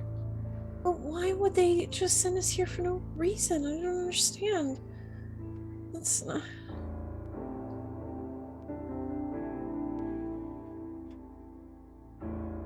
Why wouldn't it? That doesn't make any sense, because if they were gonna test Mutations things, occur. Maybe because of the aerosolized nature of the prime sample. This might be an unofficial testing ground that they need you to be infected with that to test on them. I don't think there's a lot of access to the original strain.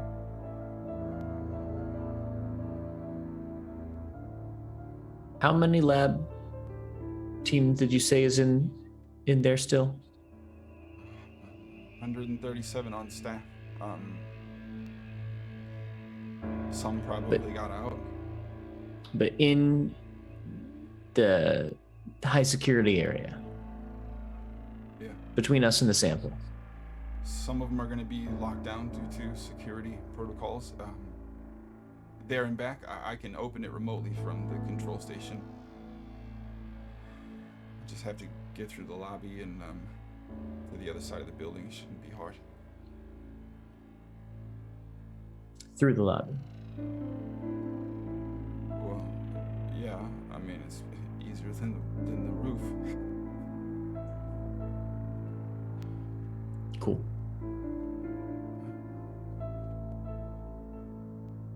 But then you can get me out of here, right? If I help you, you can get me out of here and away from these things. You're strong and you have weapons, and that's how you got in. So you can get me out. So you can get me out of here. Right? Yeah, we're gonna get you out. Dee, Rose, I think you should put on the suits.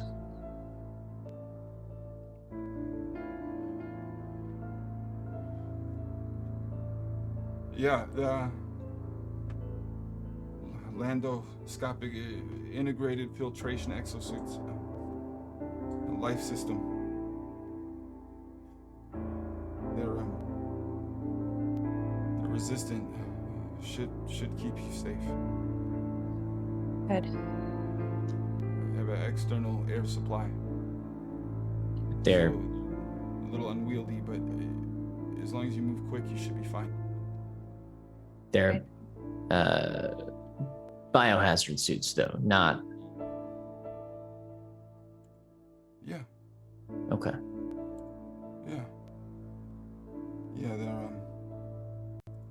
yeah, they'll hold up. One of them Perfect. isn't in the best shape, but I was still able to recover it, so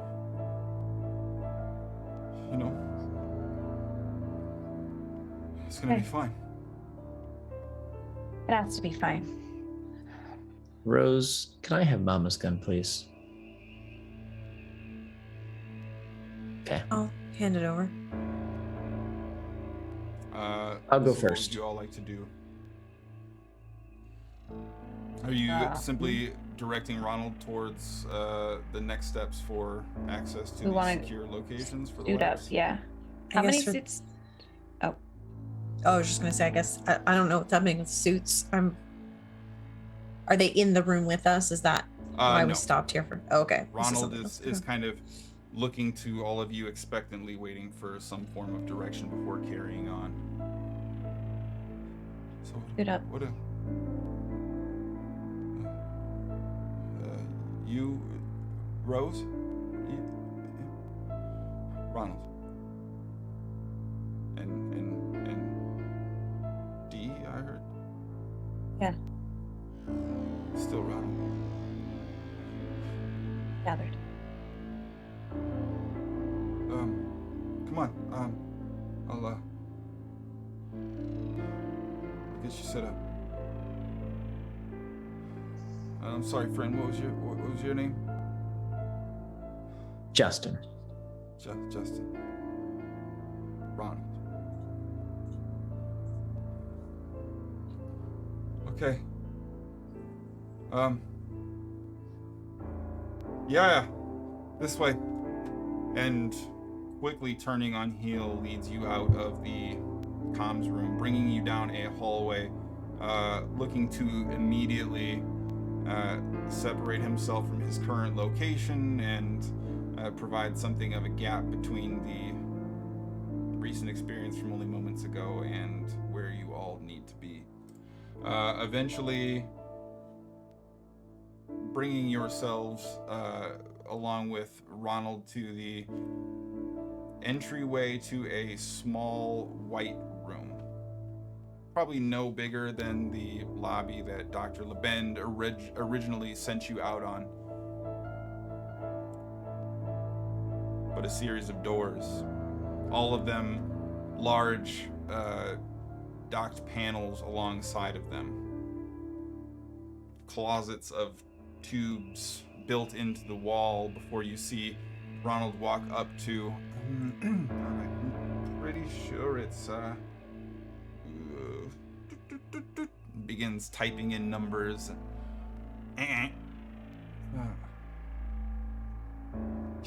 Okay, run. Come on.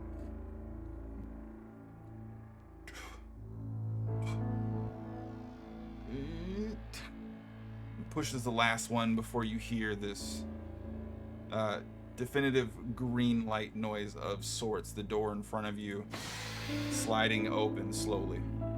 Huh. This is the one. Okay. I'll help you get in the suits, but then Justin, me and you should step back out.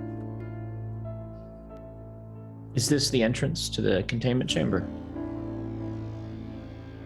Yeah, it's down a long corridor. There's field labs straight down. Specimen vault is at the end. Okay. What's the fastest way to get there from the lobby? To get there? Yeah. You can't without a suit. Me and you. Okay. There's this guy running around in the building, was in the lobby. Oh. Okay, then they'll go to collect the sample, and then we'll find a way. Find a way to work through to the control center and make sure it's open in time.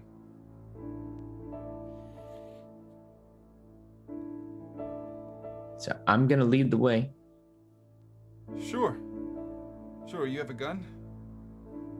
Hold up Mama's gun. Gonna check, see how much ammo I have. Currently rocking full metal, so you do have a topped magazine. Cool. Okay. Well, Should be enough for one operative. who wants to gamble on the suit that I had to repair? Okay. Yeah. Okay. Sure. Just step in and begins holding out the parts of the suit. This mylar nylon semi-plastic suit wrapped around your form, immediately almost inflating and providing this subtle adjustment and shift as you move within it. Not particularly comfortable, but also it's probably not designed to be particularly comfortable. But it seems to be holding interior pressure. And as you find your way underneath the face helmet of this contraption, this life suit, you see him close a zipper across the front, button some of the clasps that seem to secure it in place, and then immediately beginning to stretch and strip this yellow tape around the portion of your neck where the helmet meets the rest of the shoulders. Rose following suit, you ultimately have your form wrapped up as well. Now the definitive noise of the built-in respirators sort of standing out in large form. One of the very few things that you can hear until you make an effort to speak, hearing each other rather clearly through the inserted helmet itself.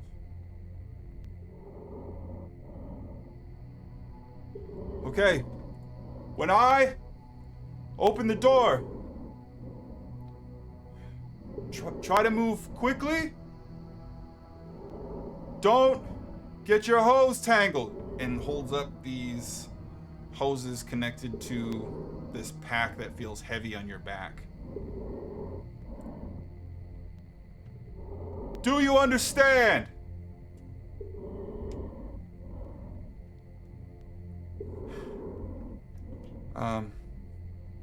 Justin, I think we gotta...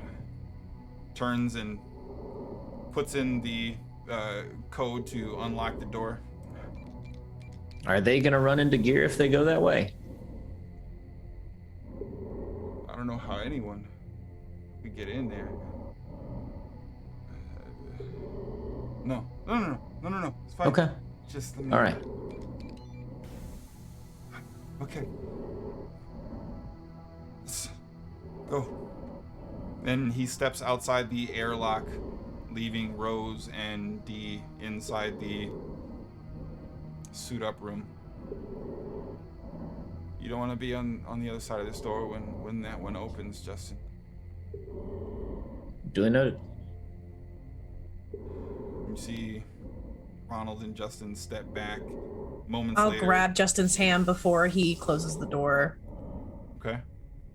and just give him like a terrified look.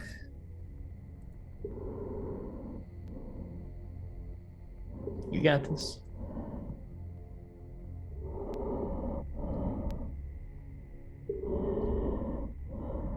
I'll let go.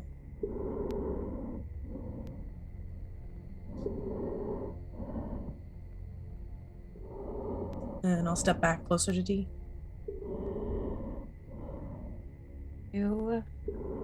We have, and by we I mean I, / maybe we, do I have my hunting knife and or firearm? I don't know how much dexterity I would You have. have a little bit of spacesuit kind of gloves. You're not going to be able Okay. to be very dexterous. So maybe a knife. The gun's probably not gonna be super. Anything's going to be a little clunky if you're looking to be Sure. sort of definitive and accurate, but you can get by on whatever you'd like to try. I mean, I'll. If I don't feel like I'm gonna be able to get decent shots off, I'm gonna pass it off to Justin before the door closes. I will keep my knife though. It would be, I think it I would We can have be our move rods. We have our rods that I stole from the hangar, so That's also true. So things that I can just grip like a fist, I'll keep those things. I'm not gonna try to deal with a trigger with these suits. Justin, are you doing anything else before you step out as Ronald begins to separate and move away?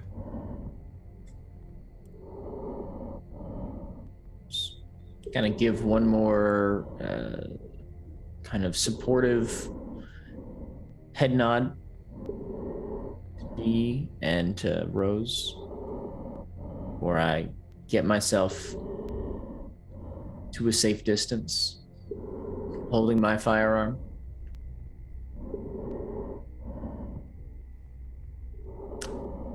And then I think it's time to go hunting. Dee, please make an effort to endure.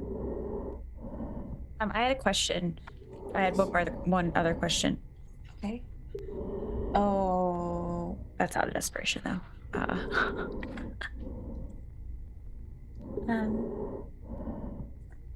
3 for endurance. And you said Rose and I can communicate through these. It seems that Did you there's say some that? kind of built-in Okay. shortwave Okay. that connects the suits together. As you hear the airlock close behind you, separating you from Justin and Ronald. This sensation of pain gripping at your windpipe from on the inside. Your musculature and joints all begin to kind of ache in unison. You fight to hold back from throwing up inside this containment unit and just muster your strength, but Rose, you kind of see Dee double over for a brief moment before righting herself again. A thick black vein crawling up the opposite side from the illuminated interior.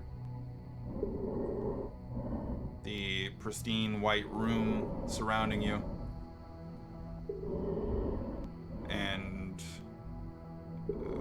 the dark labs beyond. You hear. Are you ready? Okay. And Ronald begins. Is it this one? Come on!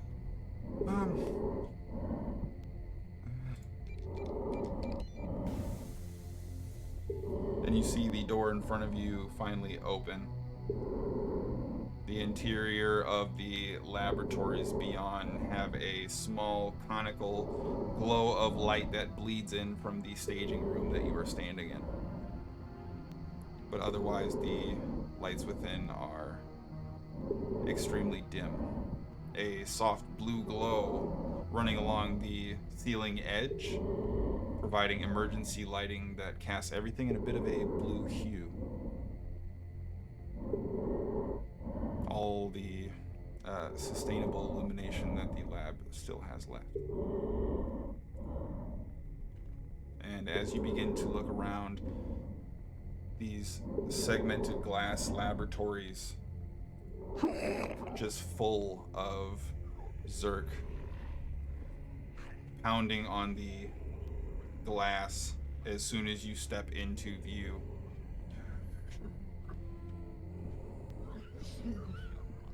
On every side of you, probably the better part of at least half a dozen, and some of the smallest among you, a straight corridor lined with these glass labs that have since been locked down and isolated. Some of them filled with victims of those who turned, and some of them seemingly all turned in their entirety. Continuing to bang rhythmically, you can sort of hear the sonic concussion inside your suit. All of them clawing at you as you begin to take your first few steps forward. What are you both looking to do? I imagine Dee is, especially based on the little interaction she saw between Justin and Rose, I imagine she's pretty aware that Rose is probably stressed and not harnessing her badass bitch energy. That's okay. We're working on it. I would like to just stay focused. In and out. You with me?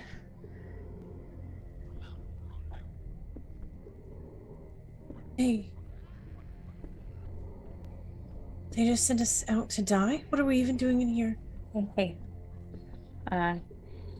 Who is your +1 gonna be? You said they promised you a +1. I'm just gonna...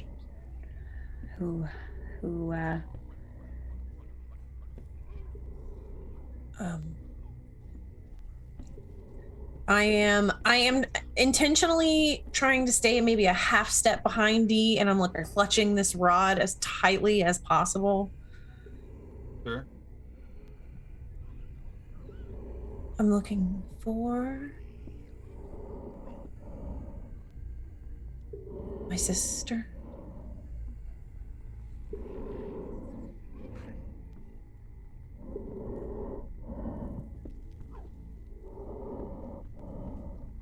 Those?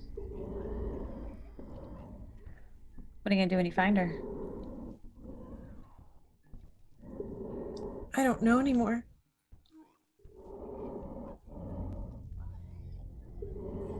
All right. Time to figure it out. You don't need to answer right now. At this point, you see this white lab coat stumbling from a cross-section hallway before snapping its head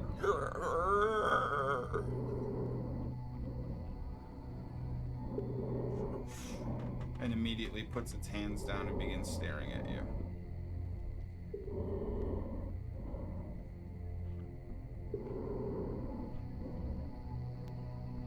I'm gonna position myself in front of Rose.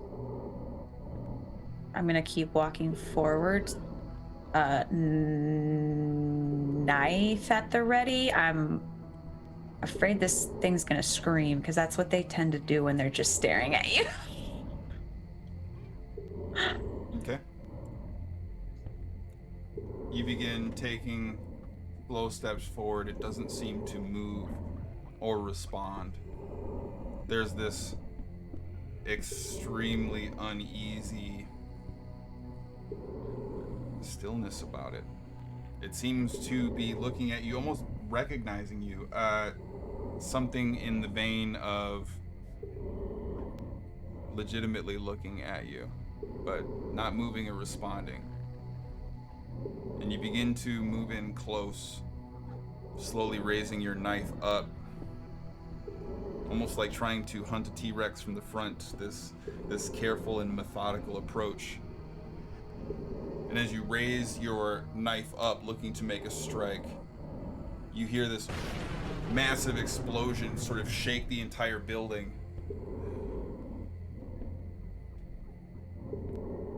The Zerk directly in front of you begins screaming out. All of the surrounding labs and glass containment units have the Zerk within pounding and bursting on them.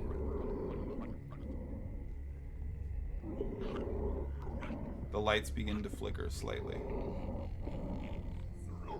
Can I take this one out? Make an effort to brawl for me, please. This is going to be made at desperation based on your life suit as well. 4. So you immediately go to plant the knife towards this Zerk, which for the first time cause it to respond and act wild and erratic, beginning to fight back against you. Rose, are you doing anything right away? Just gonna swing. We're just gonna swing at it. You can go ahead and make an effort to brawl as well. Are you sure it's not an effort to notice how good I am at hitting this zombie in the head? Okay, that's fine. This stupid zombie. It's fine.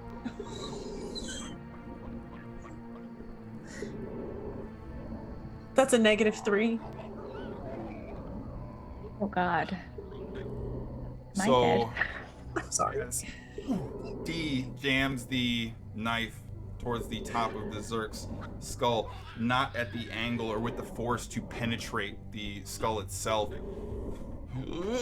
Rose instinctually lashes out with this heavy metal pipe that's a little unwieldy for her and lays it directly across your forearm as you find yourself immediately doubled in pain. The blunt force of this heavy steel rod driving the knife further into the skull, but likely fracturing your forearm in the process.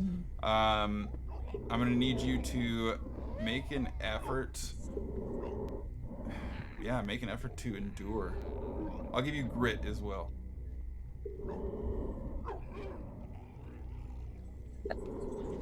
Butter. Okay, that's 2. Okay. The knife slipping from your grip as part of the process. Unable to. 0. It's a 0. Yeah, unable to can't math. wrest the blade from the Zerk's skull. The Zerk directly around you in the labs, pressed against the glass, clawing closely at you, before you see a half dozen or so begin to emerge as silhouettes at the end of the walkway you are moving towards. How far away is our destination? The opposite end of the lab, probably 150 or so feet. The small line of Zerk, maybe 80 or so feet. Moving us for the briefest of moments.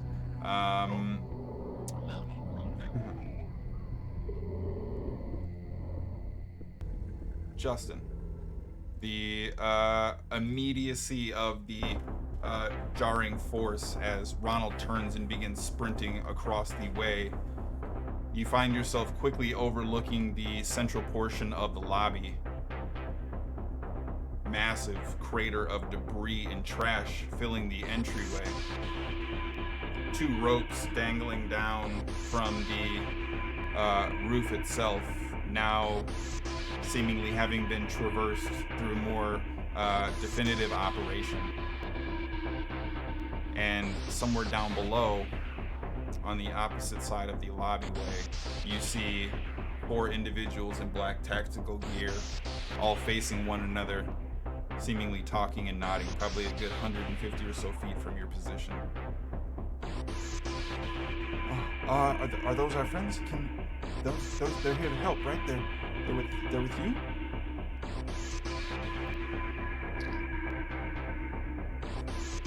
I need you to do me a favor right now. Ronald, can you do me a favor? Yeah. Yeah. I need you to sit down and shut your mouth no matter what happens. Oh, okay. Did I do something wrong, Justin? No. You've done nothing wrong. But when I shoot them, I don't want them to know that you're here. So they're not our friends. Okay. Yeah, we don't have friends anymore. Is there another pathway that I could take to try to sneak around The to one lobby side is of them? sort of this long V shape that allows you to extend and stretch down either way from the northernmost point of the building, so you can kind of extend either almost directly above them or across the lobby from them at an elevated position if you wanted to do so.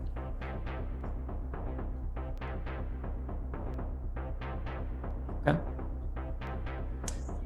I would like to work around to get a little bit of a vantage point while also getting a bit closer. Okay. So, making your way down the far side across the lobby from them, moving pillar to pillar, trying to presumably go unnoticed. I'm going to say make an effort to be graceful, or I will give you fitness based on how you're approaching this here. I would love to use fitness, thank you. I believe it.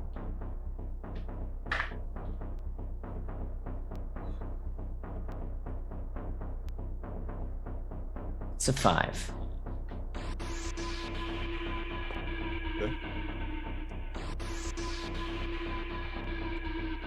So as you begin moving your way down, you're beginning to hear this slight chatter. Yeah, let them take out electrical. We'll move through from there, clear everything out. We'll be fine. Take out electrical on my mark. And as you I'm begin going to move into position and kind of find yourself up against the little railing, you also hear, do it now, we have company. And my that's when helmet you on hear my the head. Loud explosion, yeah. Kick off and rock the building. You see Ronald, probably now 100 feet away from you, down at the opposite end of the elevated walkway, slowly beginning to army crawl towards you in this super uncoordinated, awkward capacity. And as you kind of peek around, you immediately see all of the tactically armored individuals looking to move behind cover. Cool. Was I able to identify which one was in charge? The one originally with their back to you. Cool. I'm going to take aim and fire. I would like for you to please make an effort to be as accurate as possible.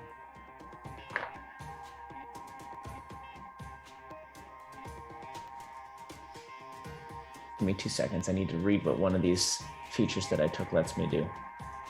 Which one? I need to reread how exactly. Never mind. Okay, I was gonna see if hasty would allow me to alter this roll. It does not. I think you would need Deadeye for that. Yeah, that is a 4. Okay.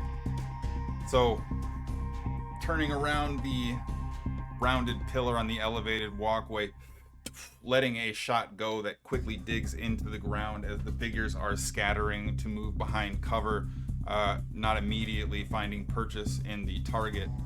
Several of them quickly diving behind this lobby area. Automatic rifle fire is quickly returned in your direction.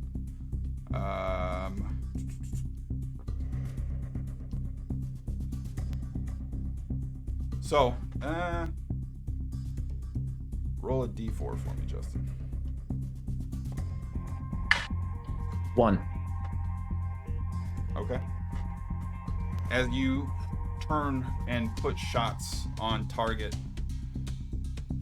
the assault rifle fire that comes at you directly from the individual who turns to engage your position lines the wall behind you with bullets, but from an angle just beyond, you see the entirety of this rounded pillar you're leaning up against begin to almost explode outward. And you feel this quick bite and jolt. You sort of look down, having taken another reasonably decent shot, probably just through the left side of your abdomen. Cool. I'm going to spin around, try to find a different area of cover to peek out from behind. I'm going to say first make an effort to endure for me, please. Okay. That's valid.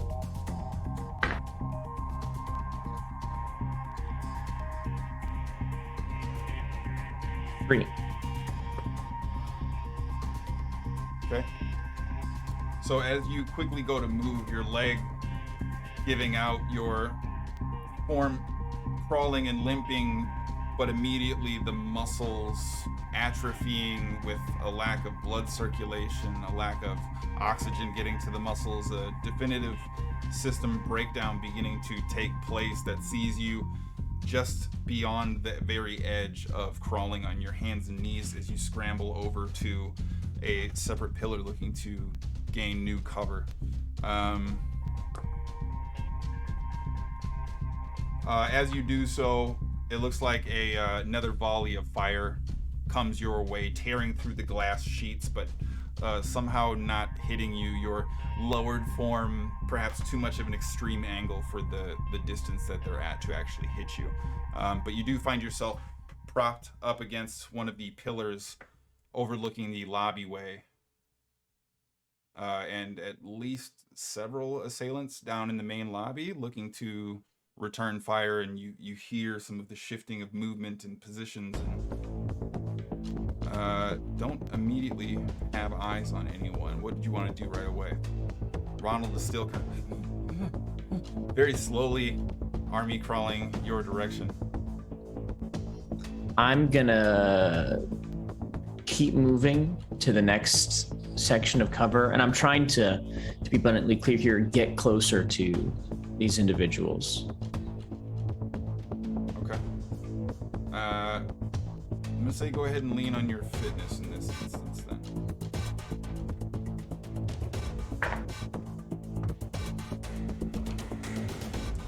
Eight. This time waiting for you to move positions. This quick burst of gunfire from multiple positions, quickly ringing out this targeted array, but putting together a surprising amount of deft and speed given your condition. You're able to just eke out of the way of any of the direct spray into your form. But after making this pair of leapfrogs, as well as the original progress that you made down that direction, I'm going to say that you're currently looking across from what is this kiosk general check-in area that's associated with what would be kind of their welcoming center or check-in security area for generalized personnel, which you see a number of them propped behind some of the marble black coverings and countertops that are represented there. Probably about 45 or so feet away. So this is the lobby to an impressive government building. Correct.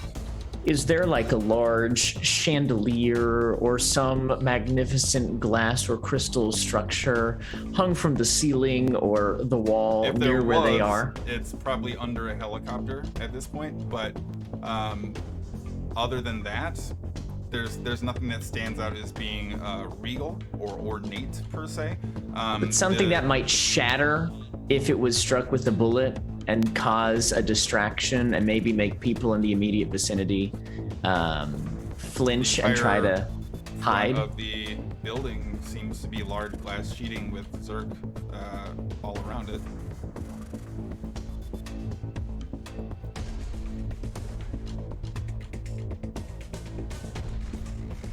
I'm gonna shoot out the front of the building.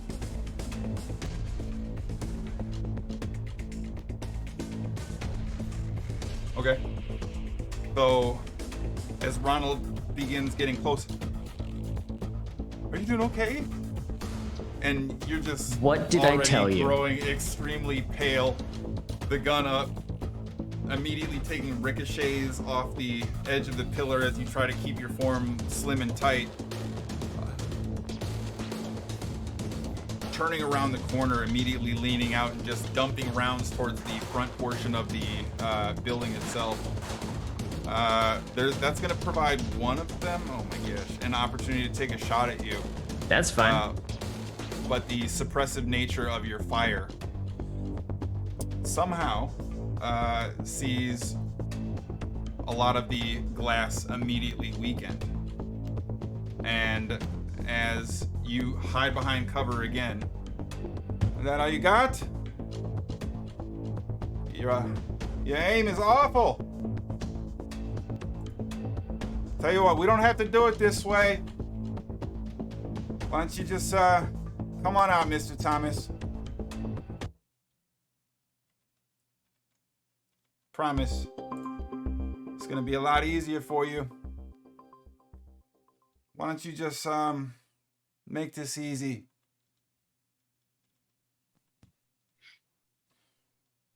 You know, I've heard the first person who tries to negotiate has the losing hand. And I'm going to pop another shot or two into the glass front there. Moving as I do. Immediately running past, another spray of gunfire coming your direction as a result. We'll see. Justin, roll a d4 for me, please. Sure. That's another one. I want you to know, I want to be abundantly clear here that I will push through to the death in order to see my objective completed here. I want to be abundantly clear about that. So, as you begin sprinting across, racking off shots, another volley comes across as one of the operatives, now having moved more casually into the center of the lobby, looking to try and engage with you in a more diplomatic sense, quickly covers for protection as you take another round in the shoulder that sees you spin to the ground. The glass itself, resilient, thick, designed to be sturdy and heavy, but certainly not meant to withstand gunfire, or certainly this much of it. And you begin hearing this voice again. You see, it doesn't have to be like this.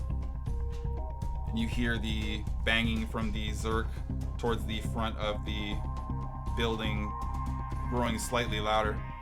Could have just put down that weapon. We could have negotiated. Didn't have to be this way. And how could it be?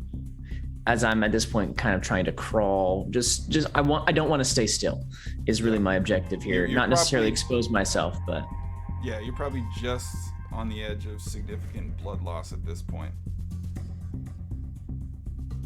Well, I don't know how it could have been, Mr. Thomas, but I'll tell you how it's gonna be now. I'm gonna take my gun and I'm gonna jam it up your fucking... And you hear the door begin to shatter and break as the Zerk begin to clamber through. The sound of Zerk now becoming louder and louder through the entryway of the lobby as you continue to hear the front supports of the interior building give way. The lobby itself beginning to slowly fill with these Zerk that are moving across. As you hear automatic gunfire ringing out in response, the operatives looking to blast down Rose. Fall back! Fall back! Comms! I would like to pop up and try to take a shot at Gear as they head further into the building. They're currently all backpedaling, looking to remain tight in formation, and you do see a large crimson triangle on one of the arms as the point person in this triangle-shaped retreat formation. Go ahead and make an effort to be as accurate as possible.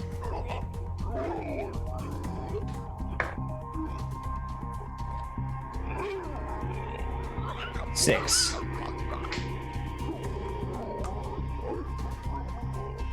Justin, roll a d4. 2. So as you are looking to squint just to focus long enough to get a single image instead of the floating doubles that is beginning to emerge,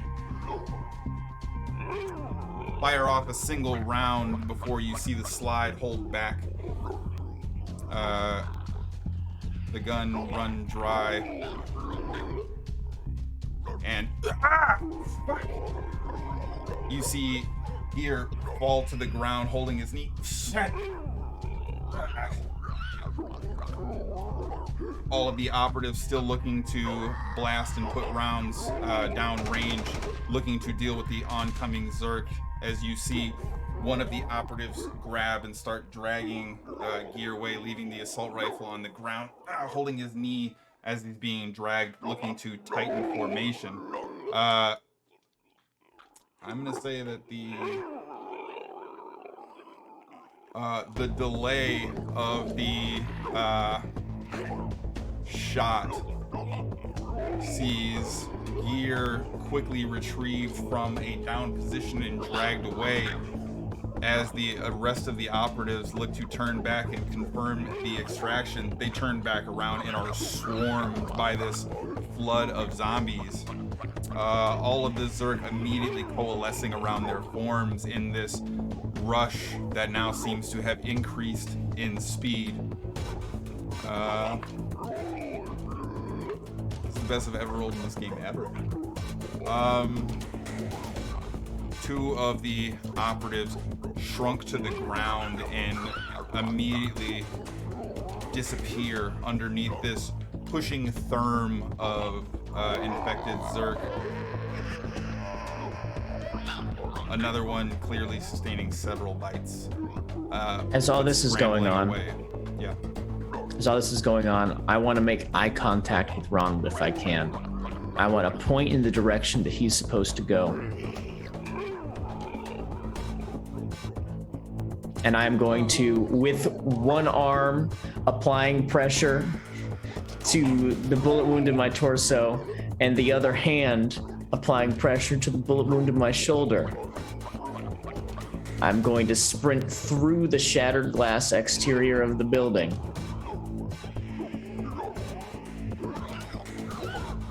You'd have to make your way Making down as the much noise as staircase possible. to do that first. I'll get as close as possible, and then I'm just trying to get the party outside. Make an effort to endure for me.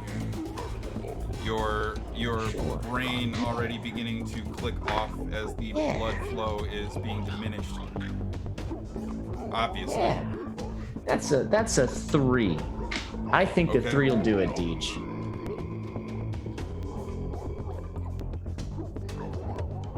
So you slowly begin crawling towards the stairwell. Ronald, what are you doing? Dustin, what are you doing? And sort of looks over the direction that you're pointing. They're all down. I can't. Justin, where are you going? And Ronald is clearly coming apart a little bit disjointed, having trouble keeping it together. I'm just gonna make eye contact with him one more time, pointing the direction that I know he needs to go, and just say, go. make an effort to utilize your fitness as an act of desperation. Cut.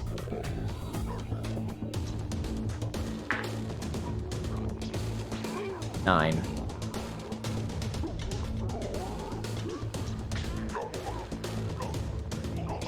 So, as you begin crawling down the stairs, you sort of fold over yourself on one of the landings before it turns and descends into the lobbyway, organically getting your feet underneath you before you just still your mind for a brief moment. Feel yourself disconnect from your body almost for a moment as you force yourself to stand up. Willpower and muscular structure alone holding you together. Before you begin running down the stairs towards the lobby, looking to push through this loud collection of Zerk entering in through the building.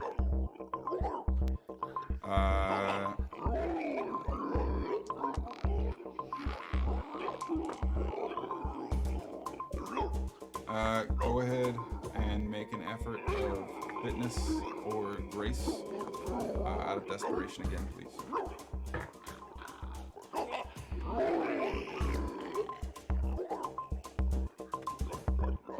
That is a 6 for fitness.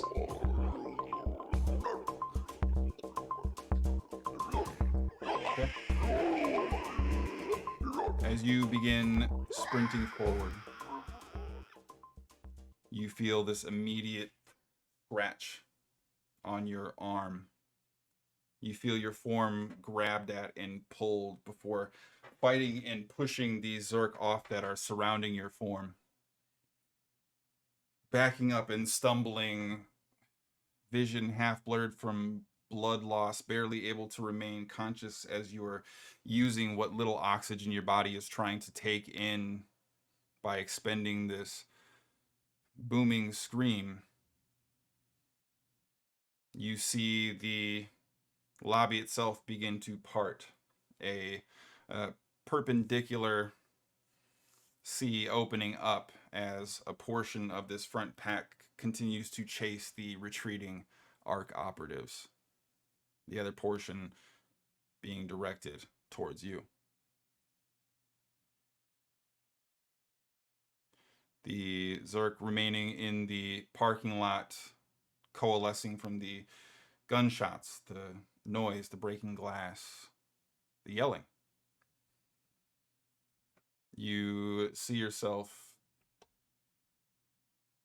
at this point now scratched in multiple locations, on the edge of bleeding to death, and surrounded by Zerk. Justin, what are your last words? Always knew it was cardio that was going to get me. And I run out. If I'm being honest, I knew I wasn't going to make it out of this alive. I never was going to. But I believe you could make it. And to that end, I've done everything I can to help. So don't give up hope. And don't mourn my loss. I hope y'all can keep going and be the heroes I know you are meant to be. And I'll be right here, cheering you on, because this is where I leave you.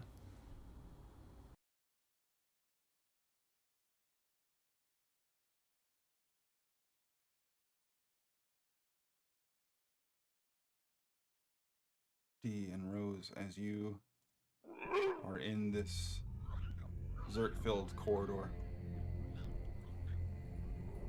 you hear the remaining emergency lights flickering heavily, a series of secondary explosions immediately going off as well. In the interior of the lab, goes black.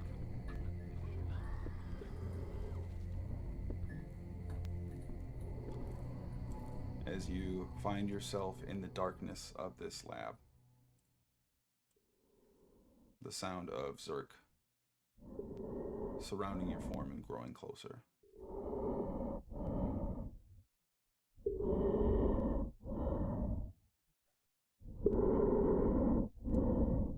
You can see nothing in front of you.